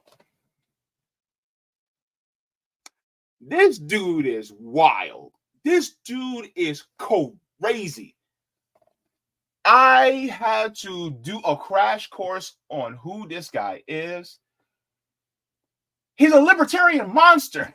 This guy. All right, so right now, Argentina has a brand new president. And his, gosh. This guy is, his name is Javier Milei. Let me share what's going on, and I'm going to share with you why what's going on is going on, and what's happening and what's going on. I know that sounded weird. What's going on? All right. Let me get here and let me share this.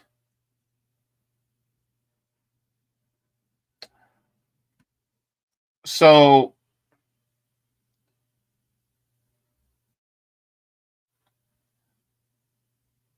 I already put that up there. Okay. All right. Let's go here. I'm going to share with you guys what's going on in Argentina and why it's going on. So look at this.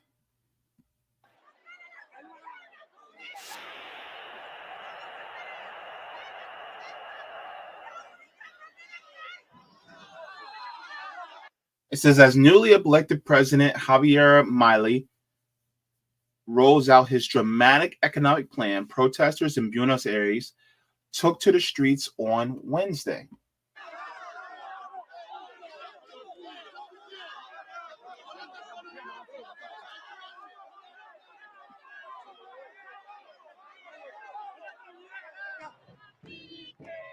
Milei's government also said it would crack down on protests which blocked the streets.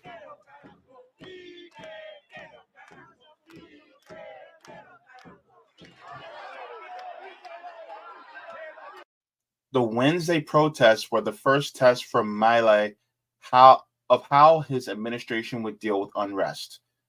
Just to let you guys know, he just became president this month.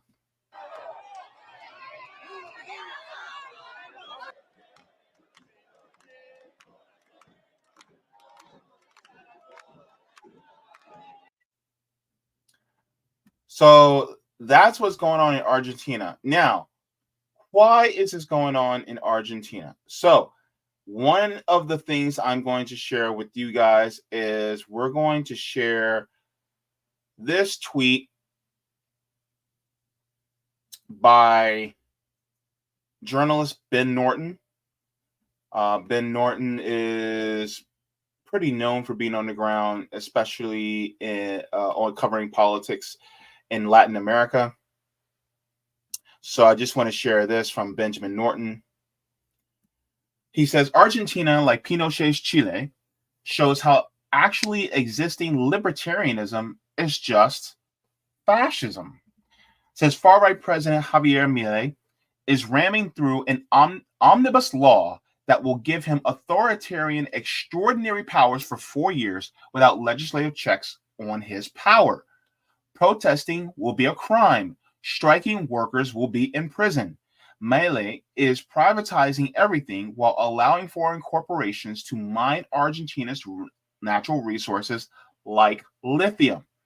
Actually, existing libertarianism is facilitating neocolonial plunder of your country while imposing brutal police state. See Milei, Pinochet, Jorge Rafael Videla, etc. And so he's sharing the headlines, of course. Now, Ben Norton continues. He says, Argentina's far-right libertarian Milei declared in 2019 that public debt is immoral, but his omnibus law will give him a dictatorial powers and specifically let him take on more foreign debt without congressional approval. Meanwhile, Milei plans to default on existing bonds held by the Social Security Administration, which amounts to gutting Social Security and bankrupting millions of elderly Argentine retirees. So, this is going to be interesting, exactly what's going on in Argentina. So, this is just an overview. So, now I want to share and get into a little bit more detail of what's going on in Argentina. So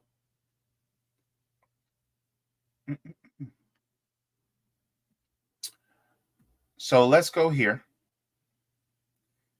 So let me enlarge this. Oh, it is pretty big. Okay. Argentina's ultra-right government declares war on working class. Because Argentina's ultra-right-wing president, Javier Milei, signed a decree of necessity and urgency, DNU, Wednesday to downsize government, scrap regulations, strip the working class of existing social, wage, and retirement and welfare benefits. So that would be basically the equivalent of also getting rid of our minimum wage here in the United States. This sounds like a right-wing wet dream. Oh my gosh. Try to say that 3 times fast. Right-wing wet dream. Right-wing wet dream. Anyway, but that's basically what it sounds like, right? It's like, oh my gosh, this is what we've always wanted. Well, if you guys saw earlier how the people are reacting, plus I got more footage to share with you. This is proving to be a meltdown within Argentina, especially among the people. Let's continue on. It says that evening, in a nationally televised speech, Milei introduced the DNU and described 30 of its 366 measures. It says decree of necessity and urgency, a constitutional method of bypassing the national legislature in Argentina, are permissible only under conditions in which it is not possible or there's no time for Congress to act. So to anybody who, I'll put it like this. Anybody who watched Star Wars back in the day, okay, yes, I'm putting on my nerd hat. Stay with me here. If anybody watched Revenge of the Sith, Star Wars Episode 3, there was a point where the Chancellor had emergency powers, right? But he held on to them a lot longer than he should have, and he abused those emergency powers. Well, this is the same thing. It's basically the president of Argentina now having emergency powers and going, I'm going to take emergency powers and I'm going to be taking the power essentially away from the legislator and acting as a unilateral dictator. That's what it sounds like. That's what it's starting to sound like to me. So let's continue. It says in this case, it is undemocratic and dictatorial maneuver by the new right-wing government in its second week in office. 2 weeks. 2 weeks. And this dipshit decides that he's going to take over the government and basically hamstring the legislator. It says Congress and the courts may invalidate the DNU, while technically the DNU's provisions only become effective 9 days after its signing. Milei insisted on Thursday that they are already in effect. The DNU has the backing of Wall Street, the International Monetary Fund, and the money elites in Argentina. Look, this part right here, the backing of Wall Street, International Monetary Fund, and the money elites in Argentina. Remember that part in Harry Potter where you have, I guess it's Harry, Hermione, and I forgot the redhead's name. But anyway, the teacher, I think her name is Hagrid, I think it is. She's like, every single time something happens, it's always you three. There it is. There it is. Right there. Right? International Monetary Fund, moneyed interest, and Wall Street. It always seems to happen when it's those three. Like, something breaks, it's those three. Somebody dies, it's those three. A forest burns down, it's those three. A war happens, it's those three. It's always these people. And you can time your watch by it. Like, god damn. Okay, it says December 19th and 20 marked the 22nd anniversary of the mass demonstrations that took the country in 2001 during a period of economic depression and mass unemployment that left 40 dead at the hands of the police. Marking the anniversary, thousands of workers and youth marched in Buenos Aires and across cities in Argentina protesting Milei's measures in the ongoing crisis, which combined inflation and mass unemployment, conditions that have driven nearly half the population into poverty. Says before the rallies began early in the morning on Wednesday, the Ministry of National Security had activated a gigantic force of federal police and gendarmes, along with the Navy and airport police. The assignment was to block 20 points of access into downtown Buenos Aires, also in parts of the city itself, allegedly to guarantee freedom of circulation for cars, trucks, and buses into the surrounding Argentina government housing and Congress buildings. Quote, if they step off the sidewalk, the repression will begin, declared Patricia Bullrich, the right-wing security minister appointed by Milei. Protesters were also threatened with the loss of their benefits and rights if caught breaking these anti-democratic rules. That also included no face masks, no children present, and no sticks. So, what that means is that if you protest against your government in Argentina, let's say hypothetically you get Social Security and you're protesting your government, you lose your Social Security. Let's say you have your medical insurance through the government. You protest, you lose your medical insurance. Your benefits are gone if you decide to use your free speech rights.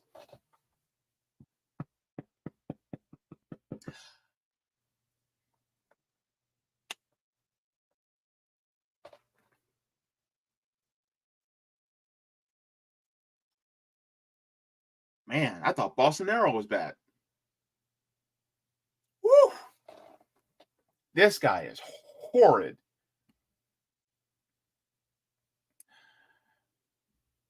It says, ironically, it was the police that impeded circulation, blocking bridges and roads, and disrupting mass transit linking working class areas with city centers, particularly in metropolitan Buenos Aires, the nation's capital and the largest urban area. The protests were also watched over from above by drones. Access to Avellaneda and other working class suburbs were restricted by combat groups and detention squads. So this is the best way I can put this is police state. That's what this has turned into. And so a lot of people in Argentina are now, they're pissed. To say, just to put it lightly, they're perturbed, they're peeved, they're bothered. Gosh, I'm gonna go into just to share with you guys a little bit of what is going on. Jesus. Here is this here is this article here. Well, not article, but this tweet here from Democracy Now! It says Argentina's President Javier Milei said Tuesday his government would not renew contracts for more than 5,000 employees hired this year before his inauguration earlier this month, and a wider effort massively deregulate Argentine businesses and privatize state-run industries. So 5,000 workers were fired at once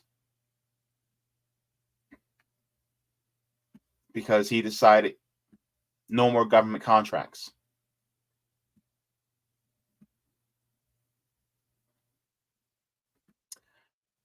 Here is the article.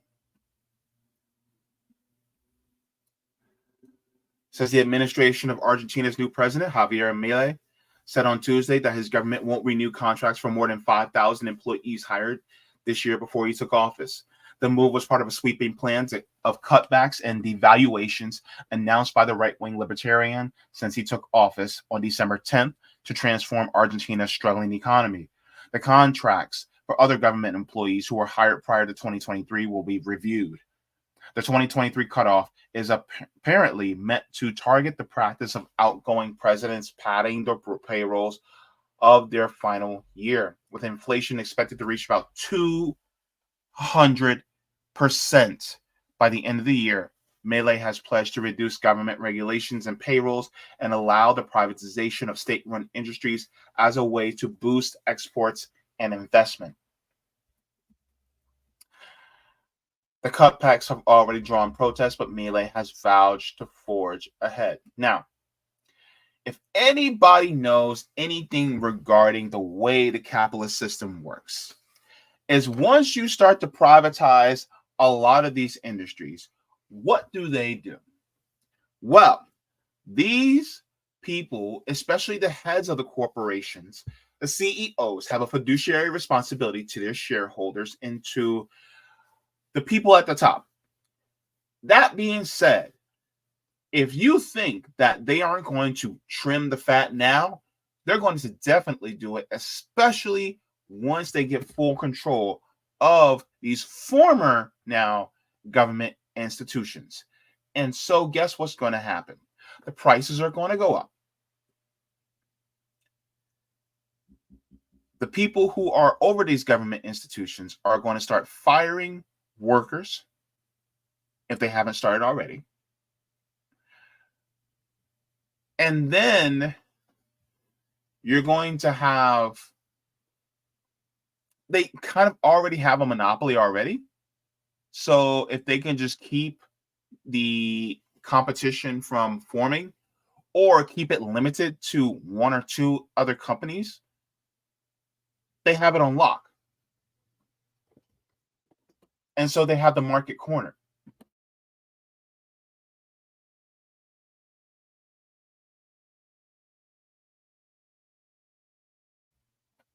And that's honestly how it works. There's no semblance of actual competition that's going to happen in this. Because ultimately, the way the capitalist system works is that it moves towards monopolization each and every single time.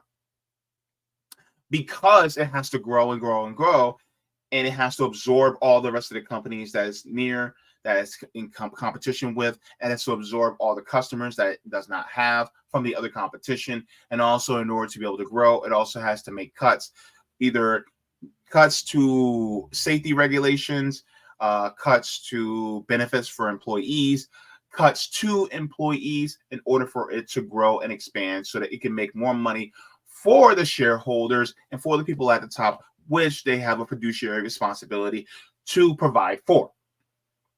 So that's how it's going to happen.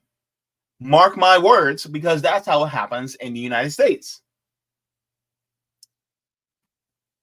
Now, let's continue. He says the goal is to start the road to rebuilding our country, return freedom and autonomy to individuals, and start to transform the enormous amount of regulations that have blocked, stalled, and stopped economic growth. Approximately 300 changes announced previously would earmark many government companies for privatization and loosen protections for renters, employees, and shoppers. So that part right there, loosen protections for renters, employees, and shoppers. SpaghettiOs. If you think it's bad now, it's about to get a whole lot worse. Because now it's not just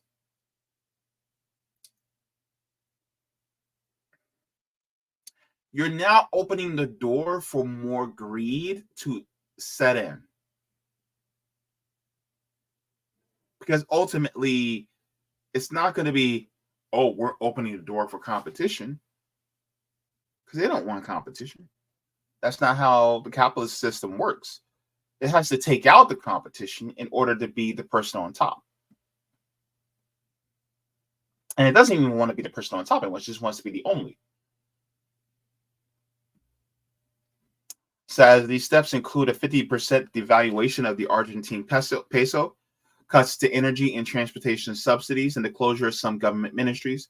They come amid soaring inflation and rising poverty. So,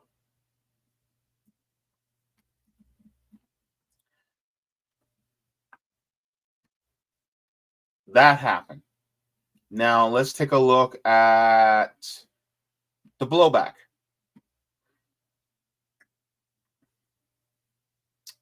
And the blowback is substantial.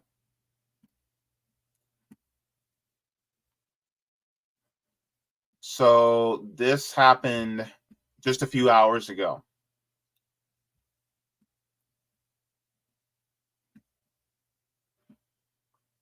This is in, I think this is in Buenos Aires, but this is the turnout.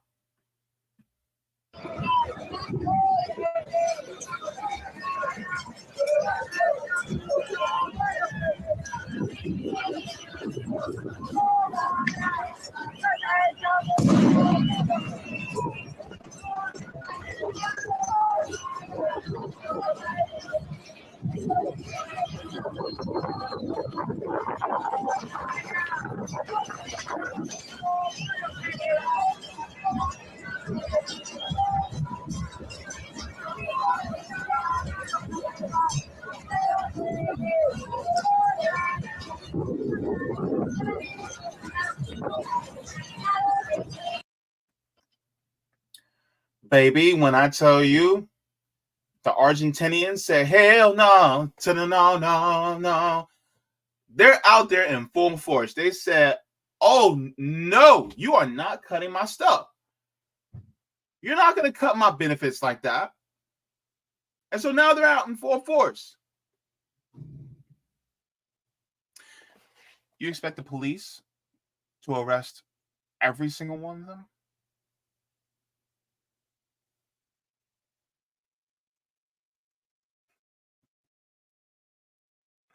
This is going to be interesting because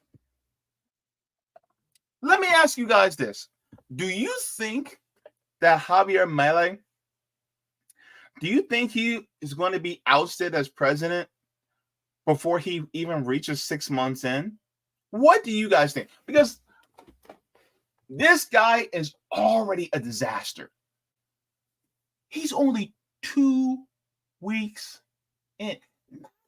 He can't even get a month in, and he already got people that are coming out the woodwork to say no. Like, did this even happen to Donald Trump? I don't remember having protests like this against Donald Trump after only 2 weeks. This really should have happened to Trump and Biden and Obama and Bush and Clinton, but that's neither here nor there. But what do you guys think? Do you think that he'll even last 6 months with the crowds being like this? Try to think of the United States and how it's happening here. If Medicare, Social Security, disability, a lot of the benefits that we have, including, what if, for instance, the United States Postal Service was privatized? Imagine if we had all these different government industries that were suddenly privatized. And then on top of that, all of our benefits were cut. What if no more TRICARE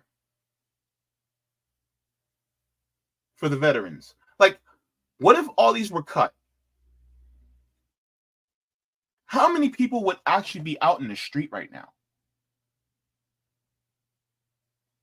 Huh.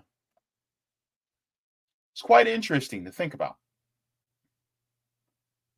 Now, I just want to share this video. I have some thoughts on it, but there was some reporting that was done just a few days ago, really. And I just want to share this as well.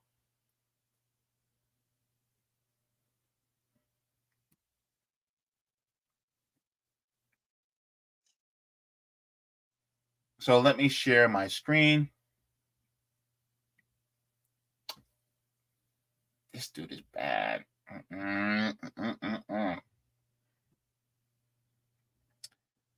Let's go. Roll that beautiful beam footage. Ay caramba, tension throughout Argentina as new President Javier Milei puts plans to reduce the size and scope of government into action. Protesters took to the streets to express their displeasure with Milei's movement to remove many of the social services in the country and cut back on government programs. Here's some of that.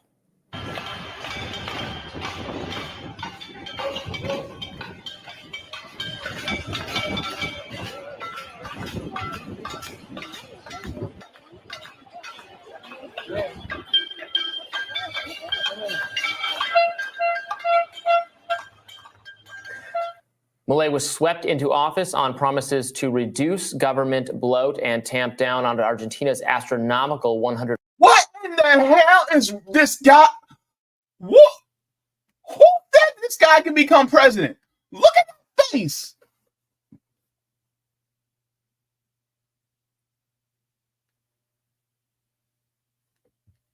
Argentina, are y'all serious?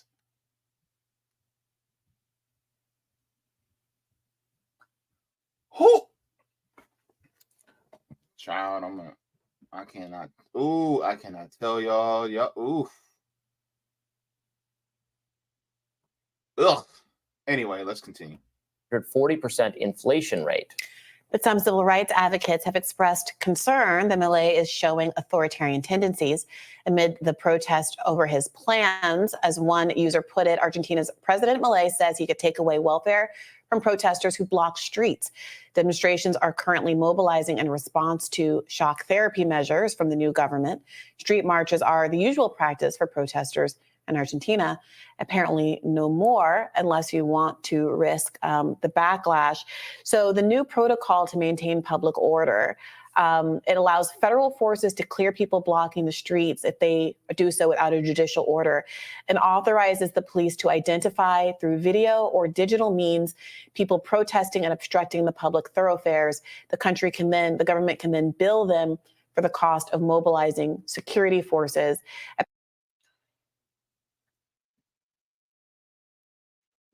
What does this sound like to you?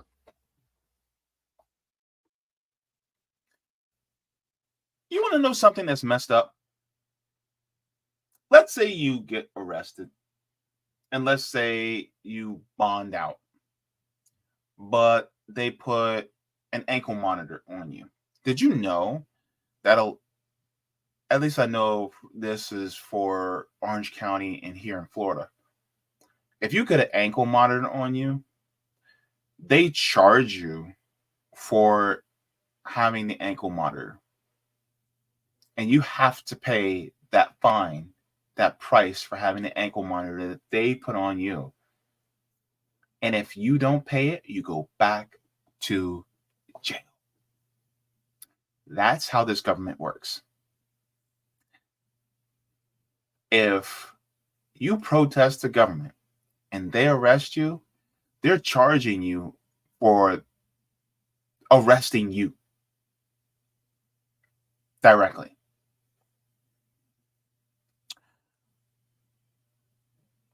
That sounds wicked. That's class warfare. That's exactly what this is against the workers. Back a couple seconds. Them for the cost of mobilizing security forces. Apparently, this has been done in order to stop a common form of protest in Argentina that are known as piquets, where they engage in street blocking techniques. And these civil rights and civil libertarian groups are arguing that this protocol goes too far and is effectively criminalizing the right to protest in Argentina. Yeah, I mean, this was last week or the week before, there was the edict was on social media, and some American person translated it and made it look very bad and highly authoritarian. And actually, we did some correction to that at Reason. One of my colleagues who speaks the language translated it, and you might still object to it, but the characterization was more authoritarian than it actually was, suggesting that all protesters were going to be basically stopped. What the order says is that protests that that block the actual street, to prevent people from getting through or driving through, that is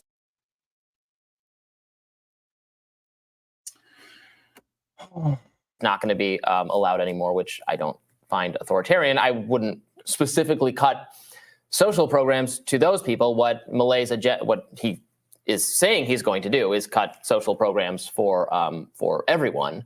A lot of these austerity measures are coming in. They're selling off government-run businesses that have failed. They are going to reduce spending.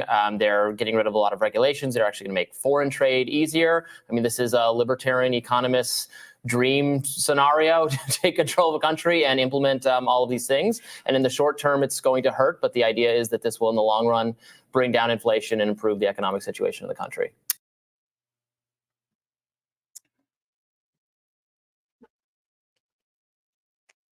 Hurt whom? Hurt whom? Now, you don't think it's going to harm the job creators, the people at the top of the economic ladder now, do you? It's not going to harm them. They're going to be fine. They're still going to be able to have their yachts, and they're still going to be able to have their mansions. They're going to be able to go down their spiral staircase, as their robe flows back in the wind behind them, as they scream and yell at the workers who are keeping their house clean and cooking their food. They'll be fine as, they sit in the back of their cars where their drivers are taking them, to their second and third homes where they can vacation often. They're fine. But when it comes to the people who are workers, people who are disenfranchised, possibly the indigenous Argentinians, are they going to be okay? The hurt goes to them. God. Let's continue. It's interesting. The idea of making foreign trade easier does sound kind of antithetical to some of the America First policies that are really being embraced here. It also does seem, I'm not sure what the mechanism is to improve trade, but I did see a story about China suspending a $6.5 billion currency swap with Argentina because of these new policies. And there's some question about how it's going to be able to get the currency necessary to pay back its IMF loans. So maybe it is everyone's kind of buckled up and ready for it to get worse before it gets better. It's obviously easier for very rich people who are running the government to say, strap in, it'll get worse before it gets better. And that's why you're seeing so many people protesting out in the street. But here's the test case. Let's see if it does in fact get better. Yeah, in the kind of libertarian economic, Austrian economic view, the metaphor is you already drank too. It's a hangover scenario. You already drank recklessly. The pain is coming. You can delay it, and put yourself, and then the pain will be even worse when you finally experience it, including even fatal. But you have to have the hangover. So we're going to do the hangover now. We're not going to keep drinking, and it's unavoidable. It has to take place, and let's do that now. That's like the libertarian Austrian view of how these things should be dealt with. The difference, Robbie, the difference is you still live after a hangover. People are going to die. They're going to end up in the streets. They're going to end up homeless. They're going to end up starving. That doesn't happen to you in a hangover. Hangovers are really just some discomfort, right? From a night of drinking. People's lives are literally on the line. See, here's the thing, what I hate when people say they minimize the hurt. They minimize the harm that is being done to the most disenfranchised, to the workers, to the people who are on the bottom of the economic rung. It's just going to be some hurt. We're going to feel a little bit of pain. This is not when you have somebody giving you a flu shot and, oh, it's going to feel like a little bee sting. Just a bee sting. Just let me give you a little shot and, oh, there you go. No, it is not that.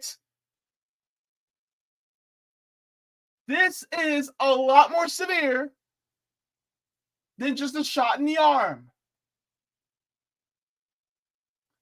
So this is my thing.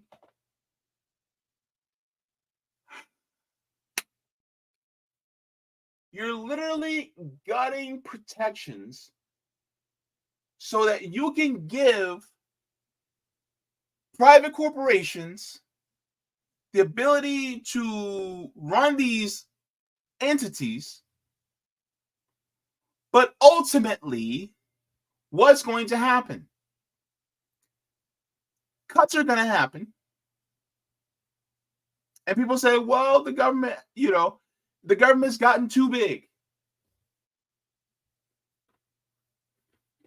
My question is why has the government gotten too big? Too big, right? What is making it so that the people aren't doing as well as they should? Is it necessarily because the protections that they have in place?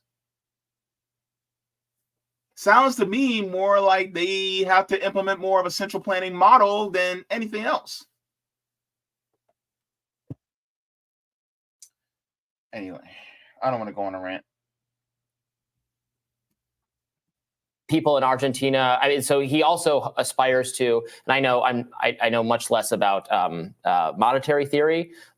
He aspires to make the dollar the standard instead of the peso. People have been in Argentina have actually been in black markets using the dollar for some time because the peso is being deflated in its value every day. So that might be China's retaliation for being friendlier to the American dollar, I would suspect. What do you make of the policy choice to deny benefits to people who protest and to use the government, that kind of government coercion to dictate people's speech or whether or not they feel empowered to protest and to engage in their speech rights? Yeah. Before Robbie answers that question, I want to answer that question. It's wrong. It is wrong to take people's free speech and couple it to, well, if you use your First Amendment, well, for us it'd be First Amendment. If you use your right to free speech to protest the government is going to essentially punish you for using your voice. That's wrong. And guess what? Using your speech, can it inconvenience people? Yes. But your voice, your speech should be at the top, at paramount of what you can and can't do regarding your government. That's an inalienable right. The government should not have any type of, they should not be able to take that away. Of course, there are certain exceptions because you have to protect people. But when it comes to speech, government doing things like that against protesting against people, it just feels wrong. I would oppose that, obviously. People should have the right to protest the government's actions. They can't block they should be removed from blocking the street if people can't get by. They shouldn't. So the penalty is not having your benefits cut. That should just be a part of the agenda, which is what it sounds like. Like 300 regulations eliminated immediately. I support all that. I don't support, jailing peaceful protesters or subjecting them to other ordeals. My understanding is that Milei's argument is that people have the right to protest, but they also have the right to get to work. And when weighing those conflicting rights, they have decided that the right to drive to work is more important than your right to free speech. Well, I mean, I agree with that. Let me ask you, is the right to drive to work more important than the right to free speech? What are your thoughts?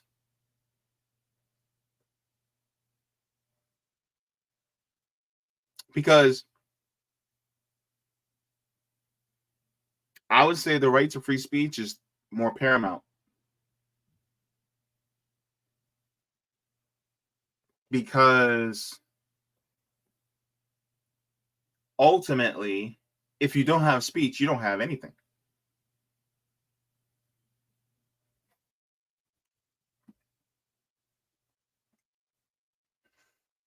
Oh boy. Is more important than your right to free speech. Well, I mean, I agree with that. I mean, I feel that way in the American context as well. The people who stand in the roads, you think they have to someone's be cleared right out. To drive to work is a more important right than the first right enshrined in our Constitution? I mean, you can't protest in this. I'm fine with the police getting you out of the way if you're in the middle of the road. I mean, we've covered like.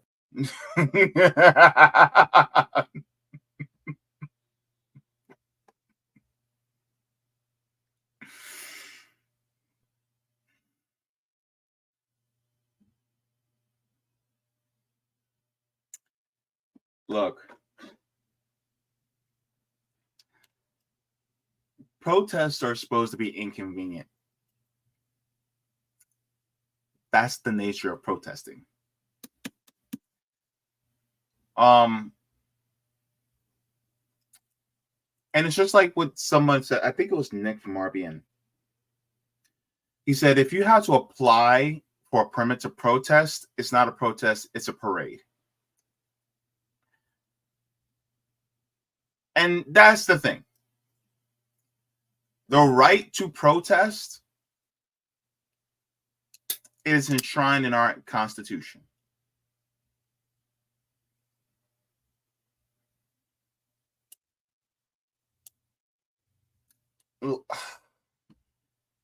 Let's just continue before I say something stupid. 10 of these over the years. Right, but that wasn't my question. Yeah. Of course, if you break the law and engage in civil disobedience, your right is to do that, and you also will suffer the consequences if you actually break the law. That's what Martin Luther King wrote about from Birmingham jail. It wasn't to be free of the consequences of your actions. The question is whether or not this framing, this is from the head of the newly created Human Capital Ministry, which combines what used to be the ministries of labor, education, and social development, which no longer exist. Yeah, we don't need Sandra Petavello says, protesting is a right, but so is the right of people to move freely through Argentine territory to go to their workplace. And when weighing those two rights, there's been a clear decision that's made that says that the right to protest and the right to speech is less important than the right to drive to work. All right. I mean, you have the right to protest and speak, but you don't have the right to block other people or obstruct it. They have the right to, I mean, the public spaces are a shared space and people have the right to use it. The road where people drive, they have the right to come through, and you can't, and you're going to be arrested or detained if you get in the way of that in any these country. conversations strike me as so obviously simplistic. The whole point of our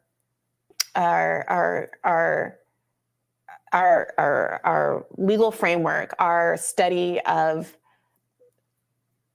our constitutional law, is about the fact that rights conflict with each other, and that human beings have various rights that all conflict with each other, and how to negotiate those and how to rank those to preserve maximum freedoms from everybody. So just saying, yes, I have a right to do this and I have a right to do this. I mean, that's why, like, you can't talk to some people about gun reform because they just will robotically be like, but the Second Amendment says, well, I also have a right to life and freedom and not to be shot in the head by some lunatic, simply because there's no restrictions on a crazy person or someone who's in the throes of addiction, or anybody, or someone who's committed a bunch of crimes, or someone who's a wife abuser, or all these things from ever getting a weapon. So the hard conversation is not just asserting that people have different rights, but to, in situations where rights conflict, make choices about what we actually prioritize in this country. And I just think it's interesting that in the United States of America, I think we made the right decision to prioritize speech rights, even when it's uncomfortable, even when it means Nazis march through a Jewish neighborhood. And here in Argentina, this libertarian leader is making different kinds of choices. So I'm not going to play the entire video, but it is a very interesting argument that is happening, where it's like, which right takes precedent over what? And I think the right to speak is paramount. There is also the right to freedom of movement. But at the same time, I don't know, it's just, it feels like the right to speak is just more prioritized in my eyes. But yeah, so that's what Milei is doing. There are tons of people in the streets right now as we speak. And speaking of which, there is sirens outside my window. But let me share with you guys what's going on here. This is the result of Milei's policies in real time. Take a look.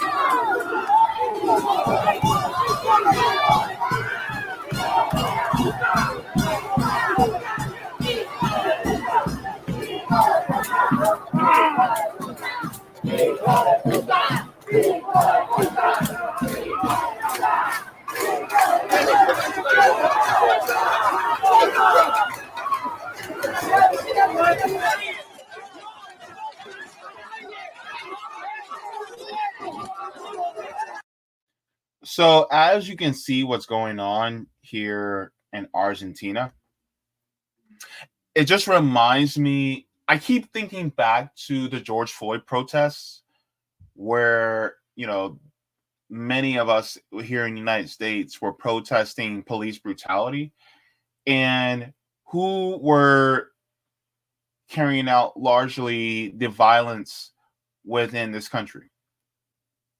The violence was largely carried out by police. The violence that's being carried out a lot of times is by the police, especially in a lot of these Western governments. And you have many people who are peacefully protesting their government. But also, like what Dr. Martin Luther King said, he said, a riot is the language of the unheard. And so that's what we see today. And people do not want these protections to be removed. People do not want, because the thing is, a lot of times when people, complain about regulation, they're complaining about protection. And they're saying that we don't want this protection to take place. And Milei is basically wanting to make this into like a capitalist free-for-all for what this looks like. Let me share this here. And a lot of you guys are going to be like, of course. So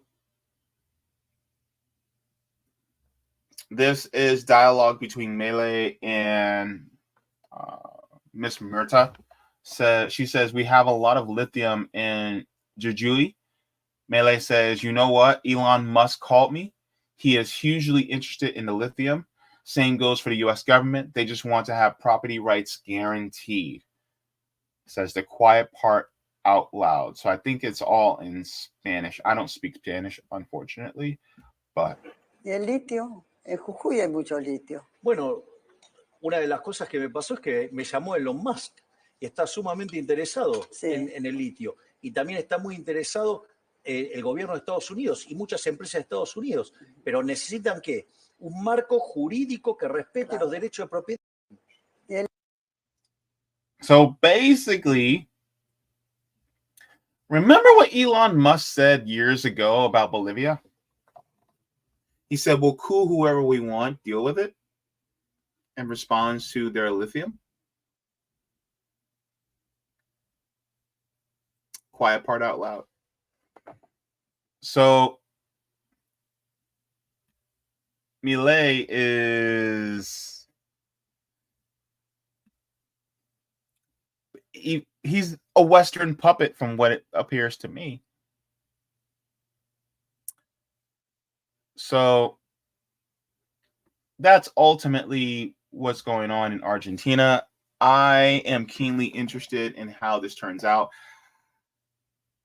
I wonder what's going to happen in the next 6 months with this guy, because man, if we're descending this much into chaos only within the first 2 weeks of his presidency, I want to see what's going to happen by May.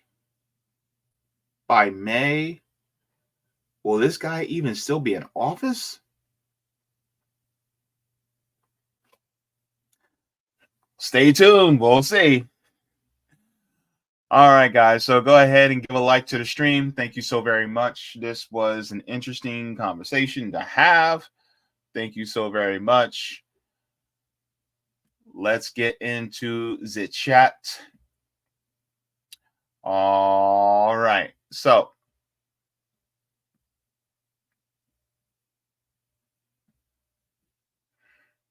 let me see.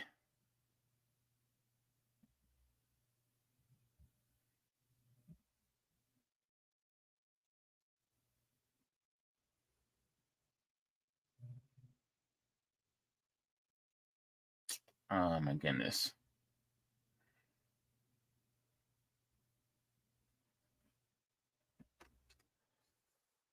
Cobra Commander says libertarianism is literally just fascism with a method.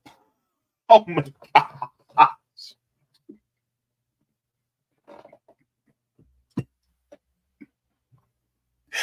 Damn you, Cobra Commander, making me read that. And I didn't. See, I don't have a producer to screen my comment. Oh, Lord, Cobra Commander.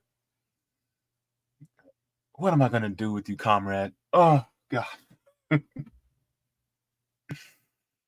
Oh, man.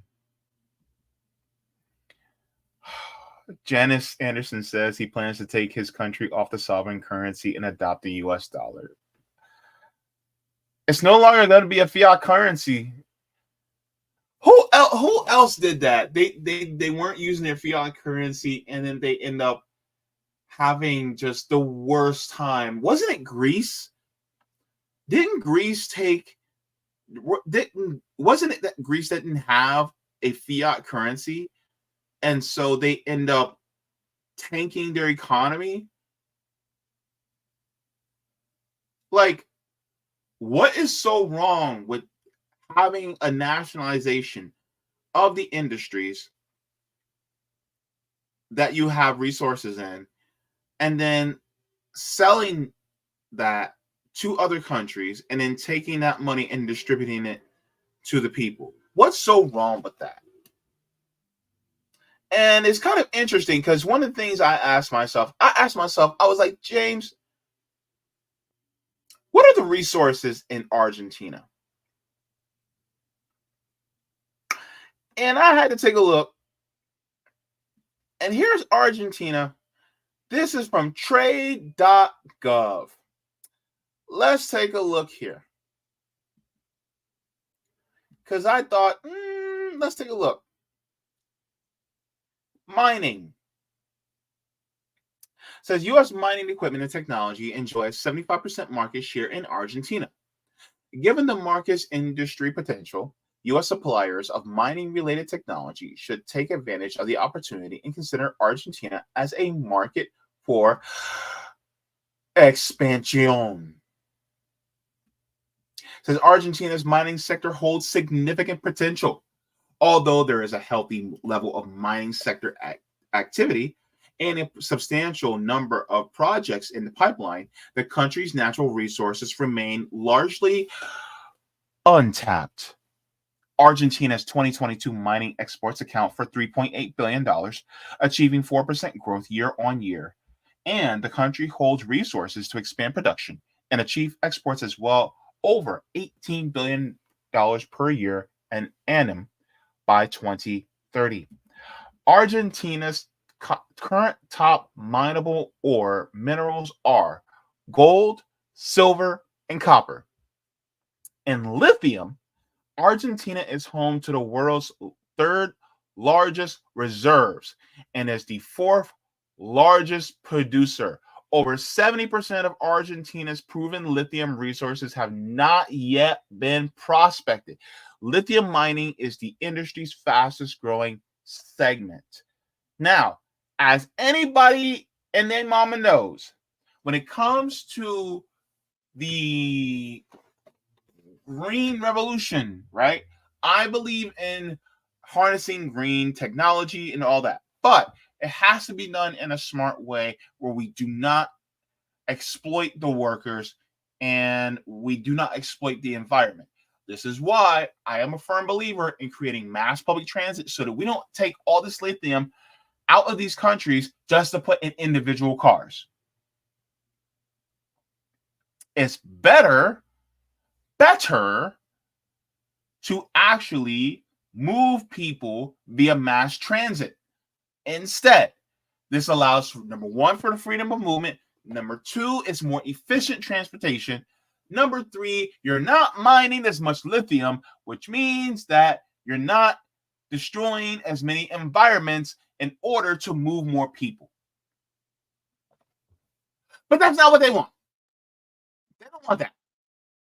They want to mine as much as they possibly can and exploit the people within the region as much as they possibly want to.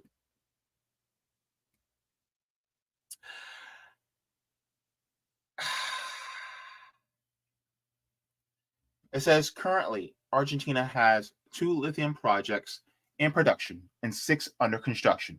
In 2022, Argentina exported 44,000 tons of lithium worth $696 million, which represent about 18% of total mining exports.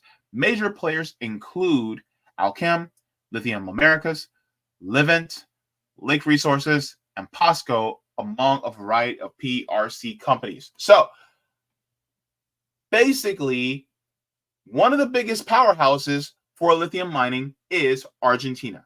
And they are happy. These private corporations are happy to have people like Javier Milei running the government so that they can take advantage and exploit the workers in the lithium mines in Argentina. That's ultimately what this is about.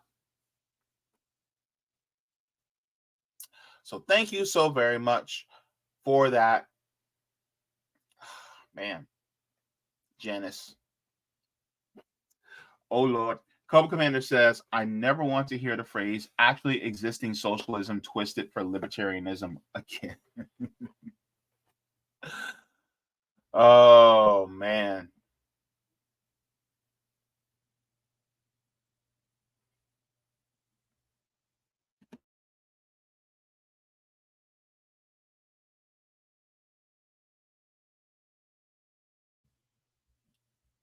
All right. So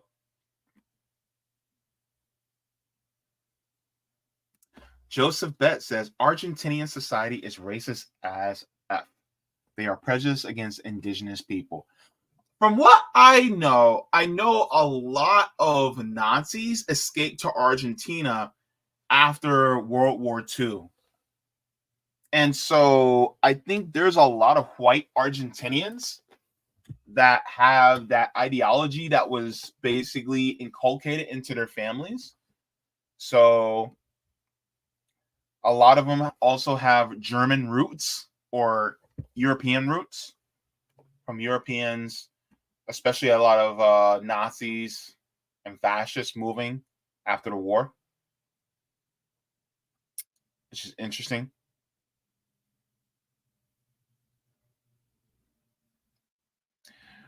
This is a good question. Waddy says, I wonder how many of those who voted for him now regret their decision. Boy, oh boy. That's actually a really good question. I would like to talk to some Argentinians to see, did you regret your decision? I'm curious about that.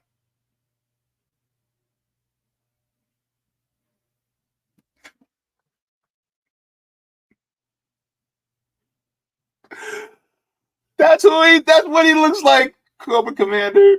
I didn't want to say that. Look, and you know what? Robin Williams is literally one of my favorites. I'm not reading that. I'm not reading that, Cobra. I'm not reading that. You're not going to get me in trouble. Not on YouTube. Nope.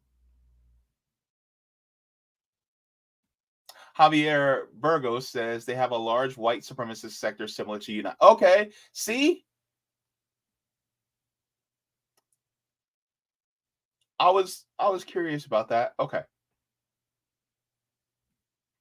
Hence, he says the drunks will get to keep on drinking while others suffer from their hangover. Oh, thank you. Thank you. Hen's teeth. Oh, my gosh. Richard Burt says it has to get worse before it can get even worse. Absolutely. Thank you. Because it's the people who are going to suffer the most are going to be the workers. Janice says, please don't use the marketing term job creators. I put it in air quotes because, you know what I mean? She says parasites, moochers, exploiters, hoarders, and palm greaser class are terms poor, and working class should be using. I agree. But I use it kind of like a, in a sarcastic tone. And you pick up where I'm throwing down, Janice. I'm trying to sharpen my skills when it comes to my sarcasm. But yeah. Jacqueline, good to see you. All right. Let me see. Oh my goodness.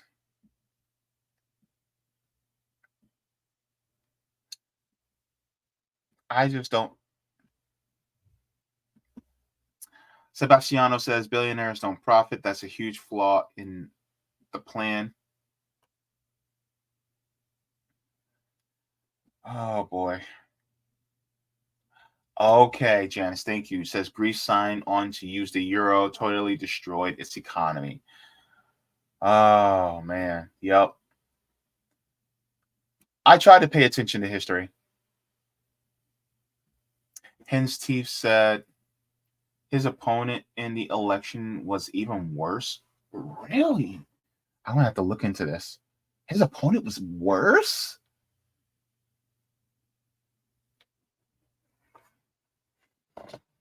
Mm-mm-mm.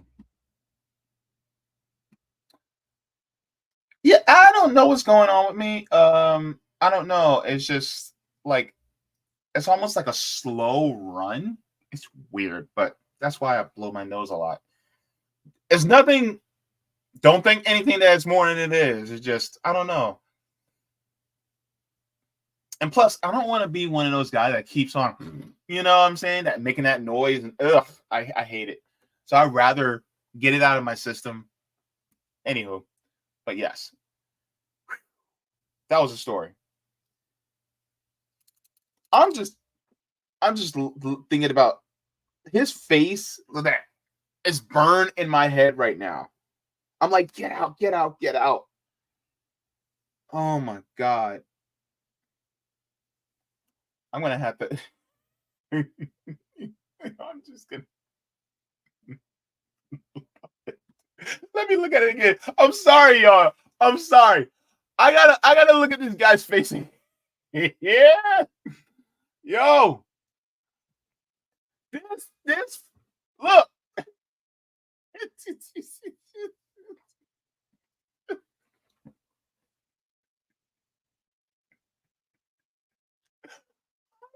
What the hell is up with this guy? What's wrong with him?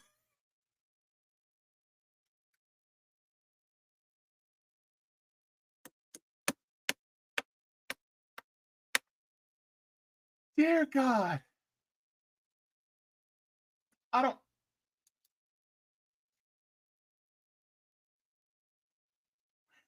Wait, Robbie. How old is this guy? Wait, how old is he? Hang on.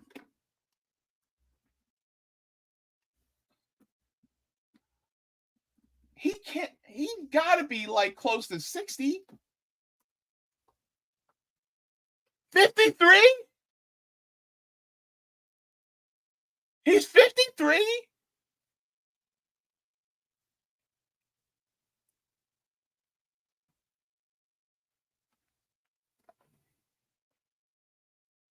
Oh.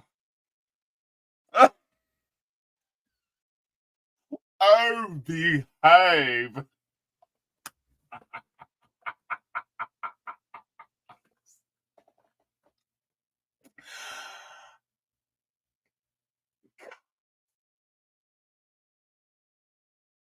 That's a face that will give you nightmares. Baby. Mm-mm-mm. I gotta go. Look, I gotta go. I gotta eat. I'm hungry. I got a bag of Cheez-Its with my name on it. I'm gonna head out, guys, because I just can't take this dude's face. Anyway, look.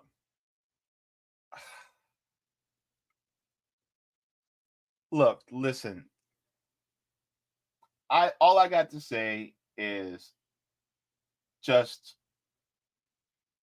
do what we can as far as our government, because use Argentina as an example so that we can build dual power, and so that we can, if you guys can, join an organization so that we can do better than what we have. Look, both parties are trash. Both parties have been trash. They will always be trash because they don't care about any of us. And don't just focus on anything electorally. There's ballot initiatives. There's joining organizations to do actual work on the ground. There is mutual aid. Let's just continue to do that to build dual power, whether it's things involving food, medical care, whether it's involving tenants unions, whether it's involving workers unions, whether it's involving building worker co-ops, right? Whether it's, you know, trying to build systems that we can actually circumvent the corporations so that we can actually do better for ourselves. Remember that we save us. Just continue to keep remembering that, because they're going to try to throw people like this in our face, and we can't let that happen. So that's all I got to say. Look, like I always say, and thank you so very much to everybody for tuning in. Please make sure, if you guys have not, you know, we're doing fundraising for Orlando RBN. If you guys would like to, you guys can donate at Orlando $ Orlando RBN. We're raising money for grocery gift cards and toiletries primarily, so that we can provide for our unhoused neighbors here in Orlando. We're still continuing that drive as well. So if you guys would like to, you guys can do that. So thank you so very much for that. And if you guys would like to, you guys can also contribute to my Patreon as well as PayPal. Thank you so very much to everybody for your contributions for that. And thank you for keeping me going, keeping the lights on, like literally, like y'all literally keep the lights on. So thank you so very much. Oh, let me share with y'all something. I forgot to show you. Yes. If you like hats, and I know y'all do, I'm going to share something with you guys. Just to let you guys know, if you guys haven't noticed already, I also do have a merch store. So if you guys would like to, you guys can actually purchase it. I put it in the comment section, but I also have merch. So if you guys would like to, you guys can go there. I have different hats now. I have a Leave the World Better Than You Found It hat, which is pretty awesome. So you guys get a Leave the World Better Than You Found It hat. I also have my Forehead Kisses hat. So you guys get a hat that goes on your forehead that says Forehead Kisses. So I also have that there in my merch store as well. So if you guys would like to, you guys can go to my merch store. There's also shirts. There is also mugs. And there's also a tote bag as well. So you guys can also go there if you guys would like to and purchase from the merch store too. So just letting you guys know, I also have that as well. So, like I always say, water your plants, water yourselves, leave the world better than you found it. If you're an artist or embrace different types of art, or if you know somebody that embraces different types of art and they're speaking out against the atrocities, not just in what's going on in Palestine, but also what's going on in places like Sudan, Haiti, Congo, please make sure to also elevate and highlight them too, because that is also necessary. Art is also revolutionary, just like joy is revolutionary. So continuously highlight those people. And look, I'm going to share a video with you on the way out. I just want to thank you guys for tuning in. Where is that beautiful video that I wanted to share? Because I think this is brilliant.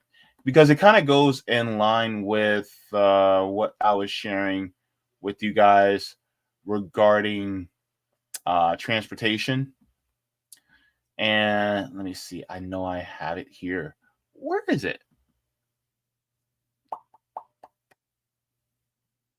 Ah, yes. Perfect. I knew it was here. All right. So I'm going to share this and on the way out. And like I always say, smoke them if you got them, drink them if you got them. If you ain't got them, then watch something funny. Watch something artistic, because joy is also very revolutionary. So take care, everybody. You guys have yourself a wonderful one. Oh, Mwah! Forehead kisses to every single one of you. You guys have yourself a wonderful day. Bye-bye for now.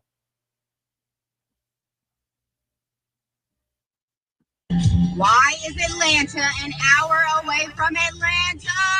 You can never make a road wide enough to alleviate traffic. Scaling an inherently inefficient system makes a problem worse, not better. Like if you sold oranges, for example, and lost 10 cents for every orange you sold, selling more oranges makes your problem worse. In the same way, when you add a lane to alleviate traffic, what you don't realize is that traffic reached a homeostasis. It got so bad that other people started changing their behavior to avoid that road. But as soon as you make that road wider, the people who stayed home will start driving on that road again until it reaches the same homeostasis. This is something known as induced demand. It also happens because when you make a road wide enough that it's convenient, you have a parking problem. But when you build out parking that's convenient, you have a traffic problem. Parking and extra lanes have this dysbiotic relationship, the opposite of symbiosis. This is due largely in part to the fact that cars are one of the most inefficient forms of transportation. Look at how many people can be moved an hour in a car lane versus other forms of transportation.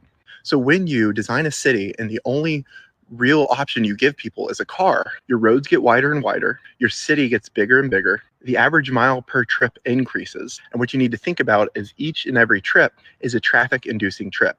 So if the average length of a trip is longer, you're inducing traffic for a longer period of time. That's why if you look at cities that have doubled down on cars, like LA, Houston, Atlanta, they have the biggest roads and they have the worst traffic. Why is Atlanta an hour away from Atlanta? You can never make a road